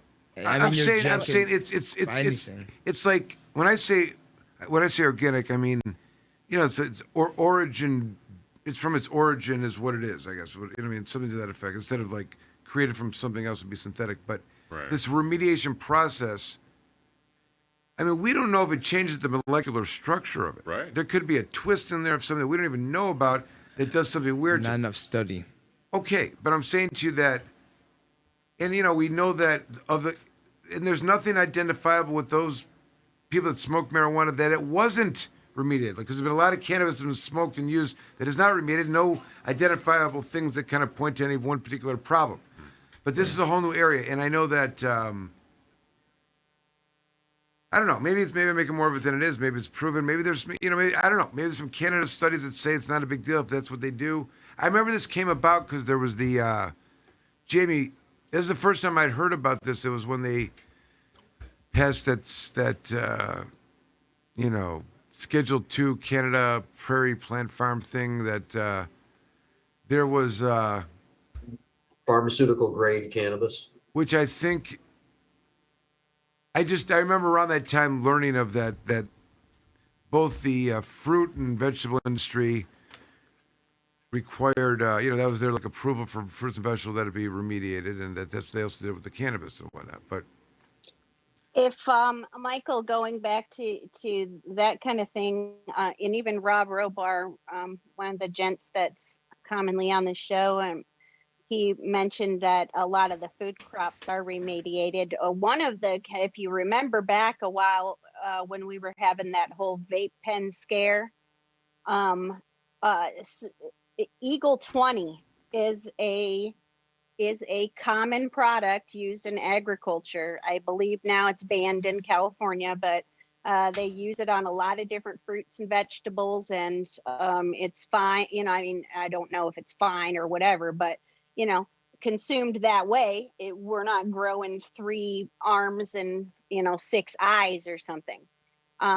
But when you combust it and turn it up to a specific type of temperature, that's when it changes its composition, and then it becomes like cyanide or something similar to that. That's poisoning. So if we remember back to that, the Eagle 20 was one of the main culprits. That's probably one of the too. worst chemicals you could use, right? Is a chemical Eagle 20. I mean, Eagle 20 and Avid together, I mean, I would say are probably the 2 worst sold products and most sold products on the market, because it's unfortunately what works, but it's bad for you. And they use it on our crops. It tells you if you read the bottle, but people don't care, obviously. I mean, you got some people that care, and you got some people that don't, and that's where I go back to microgrowing. But back on the subject, with those products, people don't understand what kind of cancer and what it does to your body after consumed. And that's the main thing, is why are we growing, or why are we growers? We're growing to help people, So if we're going to help people growing, they're allowing these products to be sold for years now. It tells us there's just not enough testing on the products we're allowed to buy or being out there, usable products that can harm us in certain ways. But now they want us to test our marijuana. I completely agree with the testing on the marijuana, but you're going to allow to sell products that are going to do something to you that they're testing for, and allow it, and grow stores, I mean, and food stores, anything you put in your mouth that's organic is sprayed with Eagle 20 no less than 14 days before harvested, and half-life on that product is 65 days, depending on how that grower is flushing. And with that being said, 65 days, 9 weeks, that's your harvest time or your veg time when you pick to use it, So there's your pros and your cons, and that's where it comes down to the grower, And at the end of the day, I'd never use Eagle 20 because to prevent a product like that, as a grower, I will tell you this, Okay. Eric House, go ahead. Go ahead. Keep going. There's probably lots that do. I got my own opinion, I'll say. True. And we'll leave it there. I'm going to say this, that they're not doing enough testing on what they're selling at grocery stores and where we're eating. For example, that they allow us what's coming into our body, but they're worried about other things coming into our body, but, that they're stopping and putting their foot down. Now, why don't you put your foot down on everything? You want to pick and choose. Agreed. So, that's where you got that line as well, too, is, who's making these rules?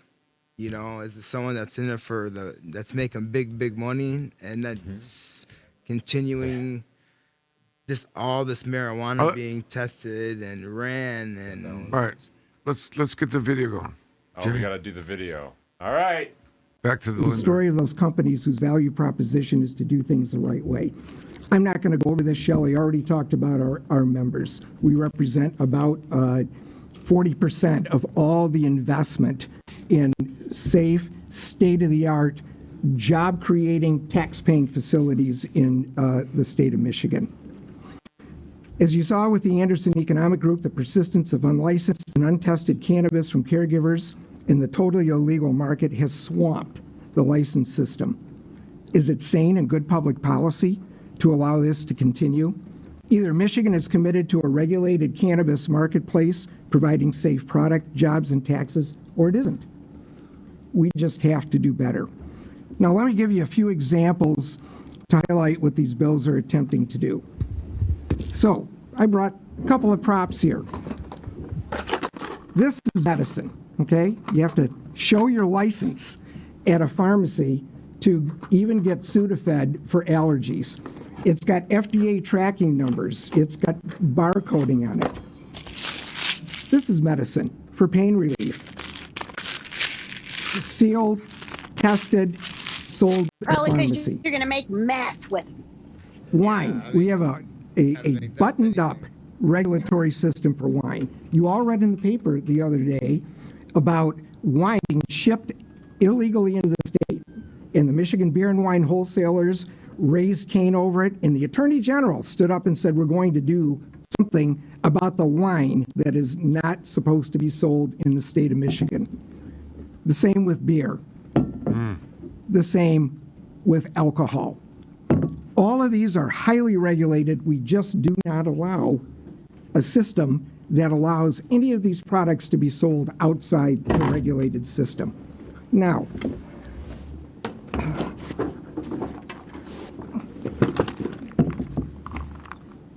this is cannabis. This is legal. It was purchased. It's tracked. It's safe. It's tested. And this is what people in the license system sell. One is medical. One is adult use. This is caregiver product. There's nothing on it. We don't know where it came from. We don't know who grew it. We don't know what is in it. This is not a rational system, ladies and gentlemen. And just to show you what we're talking about, people talk about plants. I tried to get full-size plants. I tried to get plants in here, wasn't able to do it. This is 12 plants, okay? This is one person's allotment, and if you've never seen a plant, they're pretty big and they're pretty wide. Imagine 6 times this much in somebody's basement or somebody's garage next to the house that you live in and that your kids play in the yard. Again, rational, but unless you understand the scale, you're not going to be able to understand why there's a problem that needs to be solved. So, I'm going to get to closing here, Mr. Chairman. Let's respond to the arguments of those who oppose. All laws change as policy and those affected by it change. No change is a slogan. It's not a cogent argument. I've worked on 3 rewrites of energy regulation, 2 of telecom, 7 of auto insurance. All laws get updated, especially when health and safety of sick and vulnerable people are involved. We've already told you that no one who currently is registered as a caregiver will be driven out if they choose to stay in the profession. We also hear the claim that caregiver products never harmed anyone. First of all, that's not the standard in America. No product, no consumer product, no pharmaceuticals get to market unless they are tested and certified as being safe for use or for consumption. We don't wait for people to be hurt or poisoned.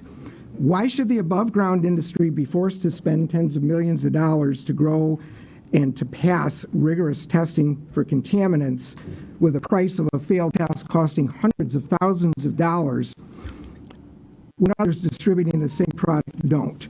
But I'm a trust but verify kind of guy. So we pulled up bulletins from the Marijuana Regulatory Agency during a period of time when caregivers were still selling into the system. Of all the product that failed, 93% of it was caregiver product. 93%. Suppose it could be worse. And what did they fail for? E. coli, heavy metals, pesticides, salmonella, mold, and other dangerous chemicals. And I've put this on your desk so that you can take a look at it. So as I close, we support these bills. Were We they think that tested by all Iron cannabis Lab? should be tested, should be certified as being safe. We need to protect the integrity of neighborhoods. Every caregiver that wants to continue to be a caregiver now has a financial incentive to do so, to be a profit-making business, but more importantly, to be transparent and be accountable to their patients and to the citizens of Michigan and the neighborhoods and communities in which they live. Thank you. Thank you. Do we have any questions? We have a question. All right. I heard something interesting there, Jamie. I'll ask you about the comparison to the illegal importing of wine in the wine industry, raising Cain, I think he said. Did you say raising Abel or raising Cain? Raising Cain. And the Attorney General said she's going to do something about it or something like that. Do you think that that was a... it was subtle, but I think it creates an idea that... I mean, you know, do you think that other attempts to go after what he's calling caregivers, but may not really be caregivers, but people that are in the illicit market, whatever you want to call them, do you think that is it possible that they've reached out to the Attorney General expecting some kind of enforcement and whatnot? You got a few. Not a lot, but... Not a lot. Well, I'd say that when enforcement may be a raid, but the question is, have they been prosecuted? I mean, if they're just, you know, I think they don't know what to do. That's There's the been problem. some raids. But, I mean, it's, you know, it's a interesting issue because I think that, you know, that's a political thing. You know, like if they don't get, you know, they're here saying like the law is the law. You know, of course we want lawfulness going on, and you know, there's other shit's going on, and now they're calling it caregivers, but it's just the cannabis market that's always existed. I mean, it's always been there. It's not specifically caregivers. Caregivers are something else. They shouldn't be calling it caregivers. And really the solution is whatever they're complaining about, it already exists. Yeah. They already have ways to punish it. MRTMA itself says, you know, it's you have you're growing too much, 1.5 times as much. It's a civil infraction, 2.5 times or more. Misdemeanor not punishable by jail unless it's for commercial, habitual. What are they? Yep. Violence. What's It's got to be willful, habitual, and for commercial purpose or involves violence. Right. So, if they have that evidence and they can make that evidence, then I don't know what the penalty is. But it's certainly not a I mean, it would suggest that it's not a misdemeanor not punishable by jail. It suggests you go back to the public health code. Or you drop out of something else. So, now, so those things exist already, and if they really wanted to utilize without having this has nothing to do with caregivers, right? If someone's doing that, then it has to do with someone's bottom line, their perceived bottom line. And what they're going to find is that just by eliminating the caregivers, you're not going to increase your profits. That's the problem. They don't want the profits. People aren't claiming, and it's so easy. Yeah, but they're not a threat. Right. They're not a threat, and they make $110 million. I don't know what else they want right now. And the market will grow, and at some point there'll be more people buying cannabis, and it'll continue to do that. But in the meantime... In their head, I mean, what's 120 when you can do 220? Well, it's just going to go in that direction, but it's not going to happen by them owning all of this. It's more cities have to open up, more locations have to be available, more people have to have access to the market. With that being said, you know, it costs about $300 to $500 to make a pound, and that's where a caregiver is not going to be able to caregive correctly, you know, with being able to do that. In the commercial market? Listen, the competing in the licensed market is not really competition because there's limited access for people to get in. Not a lot of properties that allow it to take. But I'm talking about licensed, not caregivers. Right. And because of that supply demand of even the opportunity, let alone the expense and capital that goes into needing to facilitate it, and it just has blown up the price and cost and amount of capital that's needed to secure a place, even if you pre-qualify. However, if if instead of 10% of the cities and villages that adopted in, you have 50% across anywhere. Every county's got half of the cities adopted in. Then they're not going to have enough people to really fill it. I think the answer to a lot of this is not doing what they're doing here, but it's to think about how they can get better access, how more people can have access. Like they should have some rule that something like certain amount of people are allowed to caregive. Because some people preferred caregivers. You leave the caregivers alone. You don't touch the caregivers. I'm saying, though, if a person lives in a agricultural industrial zone where there's X amount of yardage, blah, blah, blah, blah, and they have a pole barn, and they want to be a licensed 100 plant grower, that they should have an opportunity to do it. It should just be that easy. I mean, the power of the city to stop that from happening. I mean, think about that. If everybody had a fucking pole barn could grow 100 plants. Pros and cons. I mean, it's regulated and shit. I think it helps. I think they should be able to grow them in their basement. I don't give a shit. Like if there's a problem, the building inspector is going to deal with it.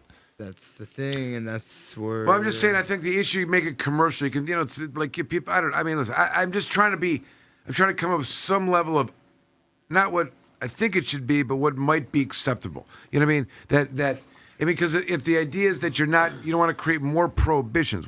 That's the whole point. Like this whole idea that more prohibitions is going to make them better. No, it's just going to drive. We know that. Well, it's a losing battle. The war on drugs is a loser. Don't create more of it. Tax and regulate should not be the new prohibition. I'm suggesting, just from a market standpoint, I don't care what fucking commodity it is. I don't care what it is. The idea here is that you're going to do this they want to get just the big marijuana. They're going to own it all, and no one's going to get any, and continue to say, "Fuck you! You got to smoke our weed, and all the other weed's illegal." That's my point. That's what they're trying to do. So the way that's never going to work. If the goal is to eliminate "quote unquote" the illicit market, okay, then you have to let the market of illicits be in the other market, and you have to let it be so that competition level is created where true competition of the quality and demand is what drives it. Not we're the only ones with license, so you got to smoke our weed, and we remediated it, and it sucks, and we got to pay some extra money to get it jacked up to 27% THC. That's not what I'm talking about. I'm talking about, across the board, it's based on quality in some way. It's like, whether it's a farmer's market, whatever it is. I'm saying, if that happens, and this is a pathway to it, and the good quality growers can get in on that, and the people that would be driving out here and could actually, that would be in the illicit market because they're so good at it, and they can compete and whatever, then it's just going to shrink in. It's going to shrink, and the thing will level itself off. The prices will become normal. The quality become better. The idea, listen, competition is good. Of course it is. Of course, it makes you better. And we live in our capitalist society. Competition, and listen, I'm not saying. I mean, if you accept the idea we have a capitalist economy, and that's what we're doing, then the function of it is to be competitive about it. And I'm not saying I'm not saying that's being cocky in a way. I'm not saying competitive. In other words, beating someone in that context, but competitive market means it's not just,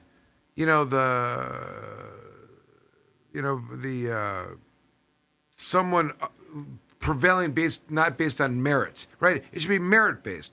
You're good at it. There's good quality. Then you should get rewarded for it. It shouldn't be that you have more money. I understand. Reward, if you're really passionate about it, is when that patient comes to you and says, "We're not talking about patients. I'm just talking in the marketplace because at the end of the day, there's a certain patient aspect of this, but I'm saying the market as a whole. The market as a whole. I'm saying, Jamie, what do you think about this? Am I making any sense? Yeah, again, there's no reason to peel back any existing rights. There's no reason to impose any additional burdens or mandates. What's the solution, though? Leave it alone? They're not going to leave it alone. What's the solution? Leave it alone. More Leave it alone. testing. All right, so here's the thing. You know, Let me just tell monitoring. this is like Jamie. Where do you want to? I'll tell you what. Let's go to. Let's go here for dinner, and you're like, I don't want to go there for dinner. I go, where do you want to go? You go, I don't know. Well, let's go here for dinner. Well, in this case, that is what it is. There is no negotiating these. There is no dinner when it comes to the negotiation MMMA. is fuck these bills. If there are questions that need to be addressed, then a work group with the relevant, important stakeholders giving meaningful input has to be put into place. That's what mainly we are angling for. I understand that, but my question is this. We know that the bills are not negotiable. We've already established with pretty solid evidence is made in this record that we're involved in right now. You could peel back a lot of shit off these bills and they would still be. I'm not. All right, listen. My point is this: nobody's. Unacceptable. We've eviscerated the concept of their entire existence. That they're just not.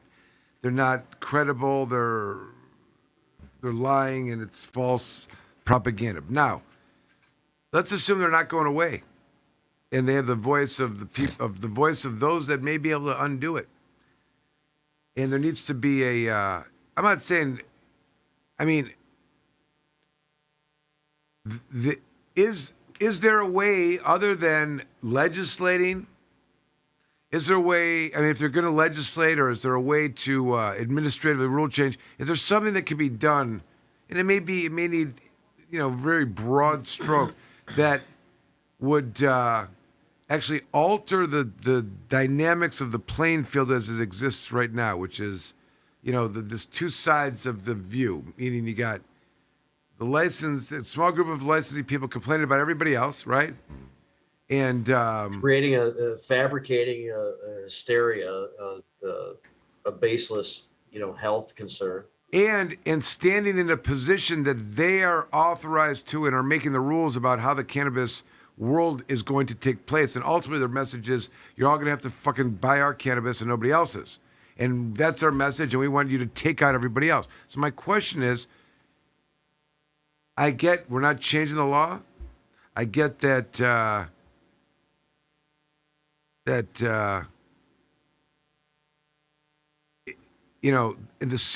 think. Well, I know what I think, but I'm trying to ask the question so you can generate an answer.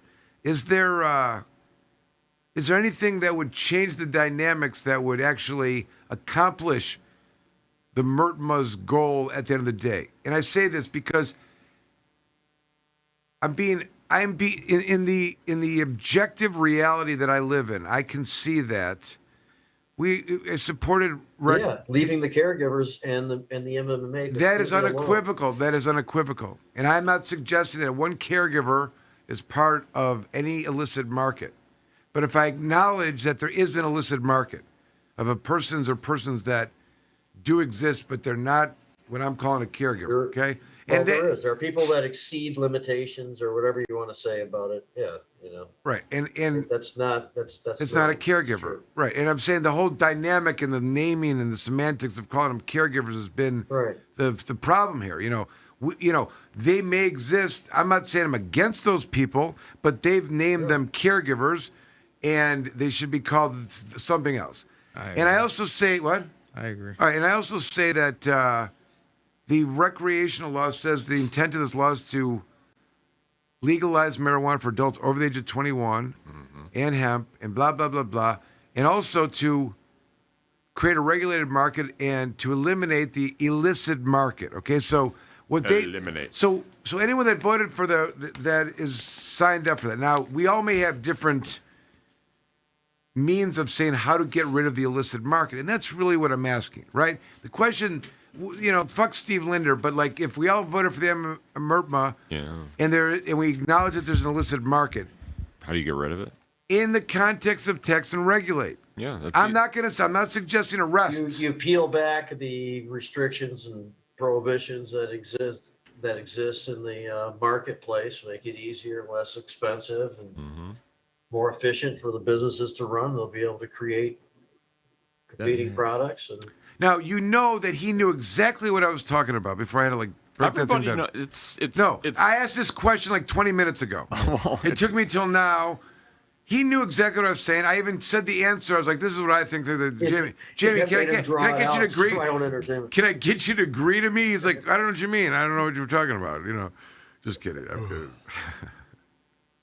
But it's true. I'm saying like the idea. I use this analogy like if tax and regulate like alcohol means it's everywhere. You get in any store. Walk in a party store, liquor store, there's a case of beer that you can get here, there, and everywhere. Now, that's kind of depressing, but there may be some specialty place you can stop at the way. But there's a reason that most people don't brew their own beer. Like some people do, and that's totally cool. But most people, it's easier and honestly cheaper to just go to the store and buy some beer. And I think, ultimately marijuana will be the same. It might be. I think that you have to have... I think marijuana is not necessarily like alcohol in that regard. I think that because it is so unique and it has such a unique impact on everyone's endocannabinoid system, and it varies so much that the idea of the selections across every place of that as being just that limited, is a miss. You know what I mean? Well, I mean, to you it is, but to you, I know. But I'm saying, there's the answer is that there's other places that are more specialized and maybe crafted, and those. But the length of time for us to get there. Oh, it's going to be forever. It's going to be a minute. In this regulated system. So I'm saying, so that's what I'm talking about. And that's what Jamie. Uneducated people. But that's what Jamie is agreeing with me about, which is that if it's true that that's where we want to go, and that's what tax and regulate cannabis looks like, and the goal is to try to create a real, true, organic marketplace of cannabis instead of creating prohibitions, right? Instead of going after caregivers and trying to lock them on, stop this and whatever. That doesn't work. Instead, what you do is those companies with historic perspective, with an understanding of things, would have known that comes with the territory as they enter into this market. Correct. Like they're like trying to think, oh my God, I can't believe this stuff's going on. And that's the problem, where instead of a raid, you have it monitored, So they knock on your door, or you get a notice rather than you get your door kicked down and charged for multiple other things that aren't true. Well, they're trying to create a situation here where that may not happen anymore. I mean, the whole drawing of attention to caregivers is really a problem. There's been much fewer raids, but all this talking stuff is drawing attention to something that doesn't exist. But because they're calling it caregivers, and because there's so much money they're involved, trying to make it stretch. Of course they are, but look they got a bills introduced, and they're calling it caregivers, and this whole thing is being. I mean, caregiver is not a proper name, obviously. Well, they named it, and I'm not disagreeing with you, but we aren't saying they're babying them. But the article is the MCMA has come under fire for supporting legislation that would license and regulate medical marijuana caregivers by limiting the total number of plants. So they're under fire for doing that. So they're calling it caregiver. But yes, they're barking up the wrong tree. The question, so what I'm saying is this. This is old school drug warrior shit. Mm-hmm. They're trying to create prohibition so they and they're profiting off can of be it. the drug. That's the whole point. And a lot. And if the goal really is to stop the illicit drug market, then you have to open up the market for more. So the answer is you got to force these fucking cities to opt in. You have to force the state to pay for the capital to fix up these buildings. And let I don't know. Let I don't know. There's something there. What is it? What's there, Jay? What is that? I mean, if you ask me, to be honest, it's look at like they say about Miami. You have cocaine that built Miami. Right now, marijuana is building Michigan and Detroit. Detroit's the best it's ever been. They're taking nasty streets and making them beautiful buildings. And I'm no dummy. One day, what do you think that's going to be? It's going to be some type of store, rather than a burned down building. Okay, but all right, that's fine. And there's a lot of that going on all over. Yes, it's true. But there will be a time when it neutralizes itself. You know, Of course. and if it goes legal federally, it's going to neutralize itself. But the point that I'm making is and it will be not a big deal. It'll be everywhere at some point. It'll be just like liquor, right? But I'm saying, and that's what the we're direction that's going thinking. to go over time. There'll be a lot of like buyouts and transitions and transactions and takeovers and people moving around. But it's not going to be if there isn't a neutral market that's got a lot of offerings by, but with a lot more people with opportunities to compete instead of just limited groups that are running it this way. It's going to take a lot longer to get there, and it's just going to create more gray and dark market. And it's just not going to be something that even comes close to any kind of tax and regulate. It's just going to be prohibition. We're in this club and you can't get in it. You can't sit at our table. And, this club over here is you guys and you're not in our club. And that's because you voted for it, tax and regulate. All right, has everyone had enough? It's 10:13. Amanda, you've been quiet. Jump in. Give your final thoughts. What do you think, Amanda? Well, I think a lot of things, but I think that you're right. And when you say that it's ultimately all moving in the same direction and it's going into the adult use, it makes sense from everyone's perspective. Unfortunately, who's going to be left behind and damaged in the crossfire are going to be the ones who really truly need the medicine, and that's a shame. It's a shame to see. Of course, times change, things change, legislation changes, people change positions within, different legislative bodies and such.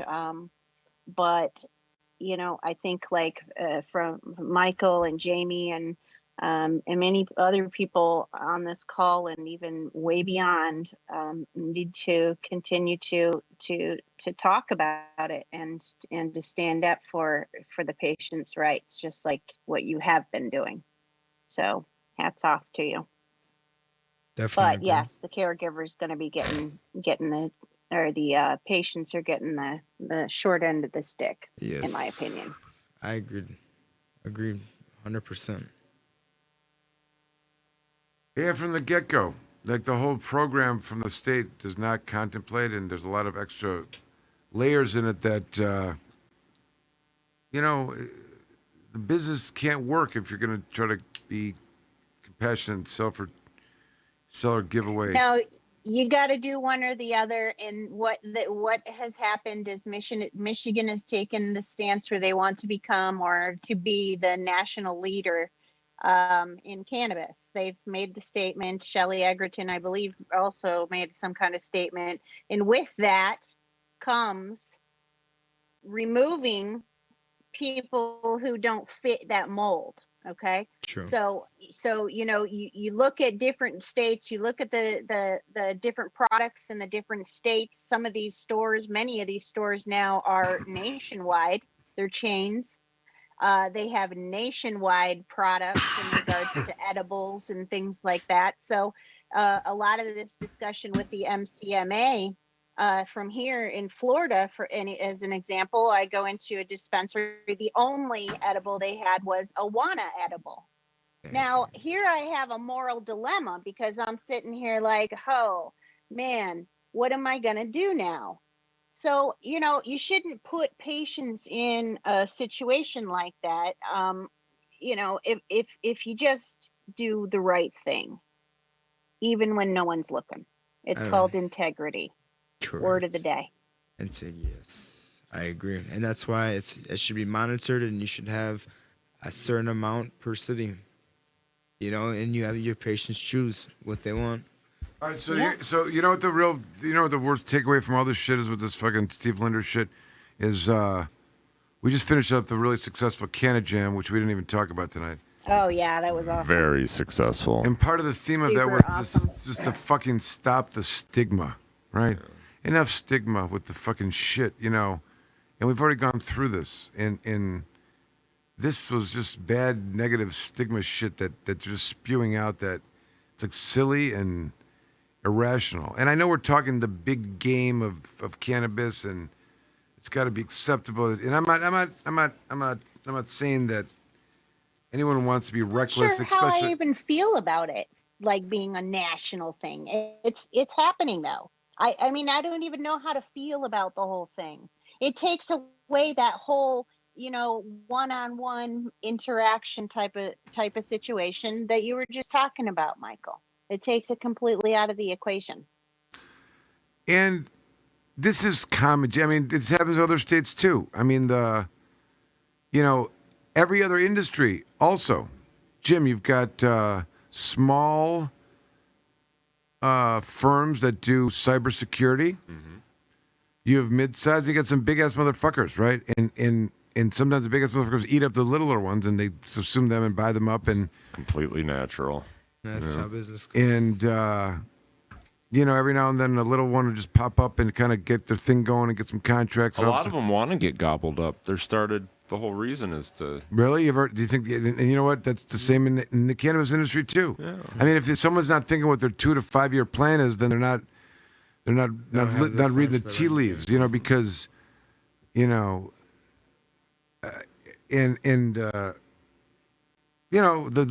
federal legalization. I don't know that helps anyone that's in this industry. I think it'll be the super takeover. And that's when shit gets interesting. Yeah.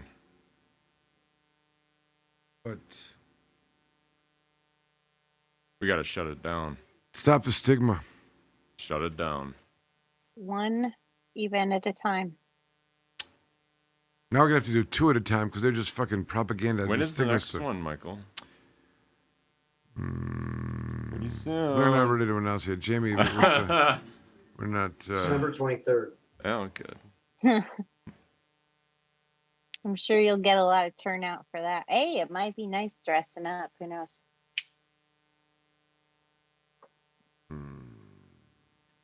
All right, thank But you. maybe December isn't the greatest month, but we'll definitely have to talk about it. It's an interesting question. I think there's a big difference between BYOB and BYOC. Yeah. In actual having the sales there. You know what I mean? There's a big difference in these events, and I think that BYOC is almost like, I mean. It was awesome. No, I'm saying that there's a I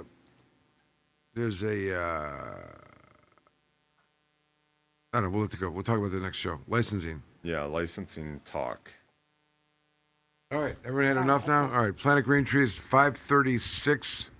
Run silent, run deep. We're calling it. Everyone be safe, and we'll talk to you next week. Bye, you guys.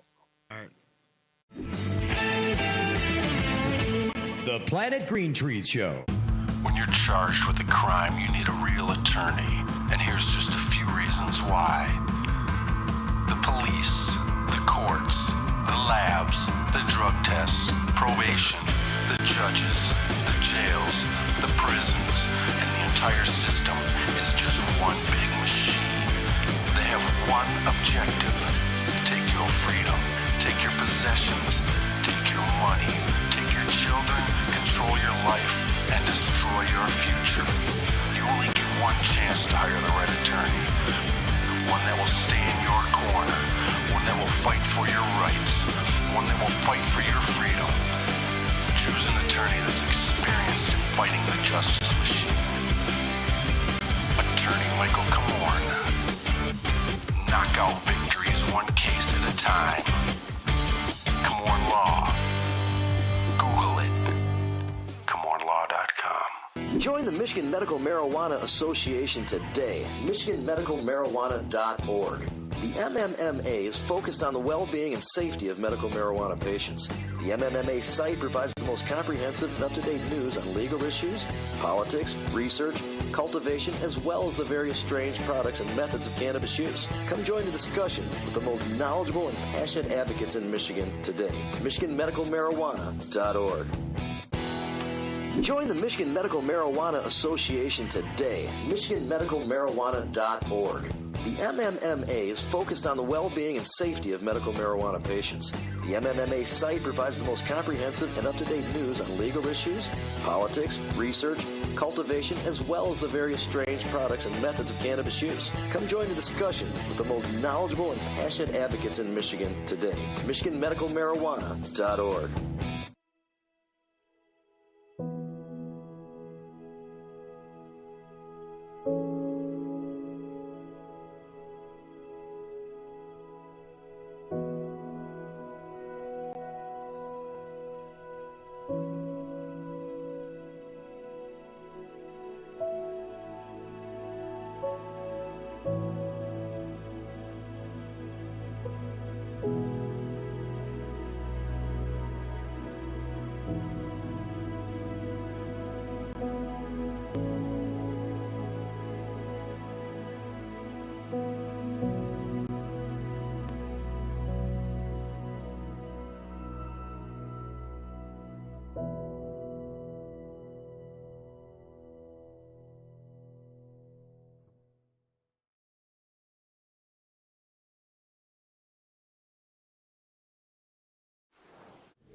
Hi, I'm attorney Michael Komorn of Komorn Law PLC, and you are watching Planet Green Trees.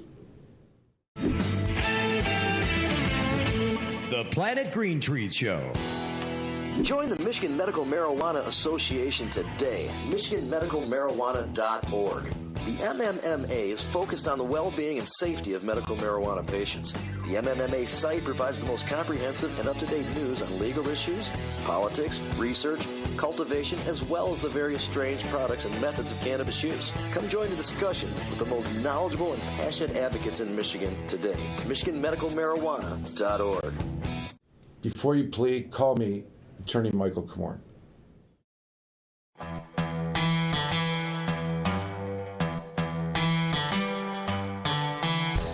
An important and historical farm crop in American agriculture is returned after having been classified as a controlled substance and illegal.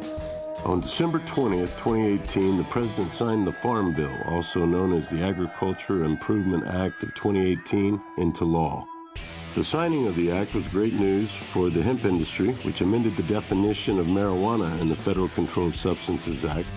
Hemp is now defined as the plant, Cannabis sativa L, and any part of the plant, growing or not, with less than 0.3% THC concentration on a dry basis. The plant itself is no longer a controlled substance.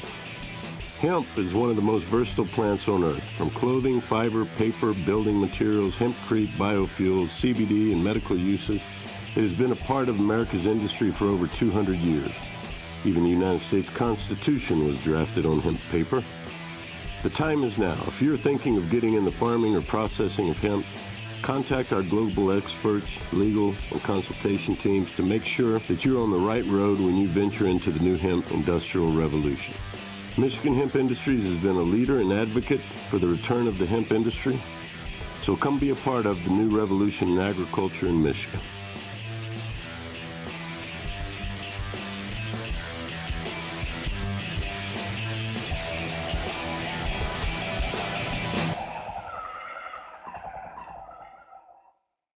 I am Earl from G3 Cannabis Therapy Network, and you are watching Planet Green Trees, the original and #1 podcast in Michigan for all things cannabis and legal news.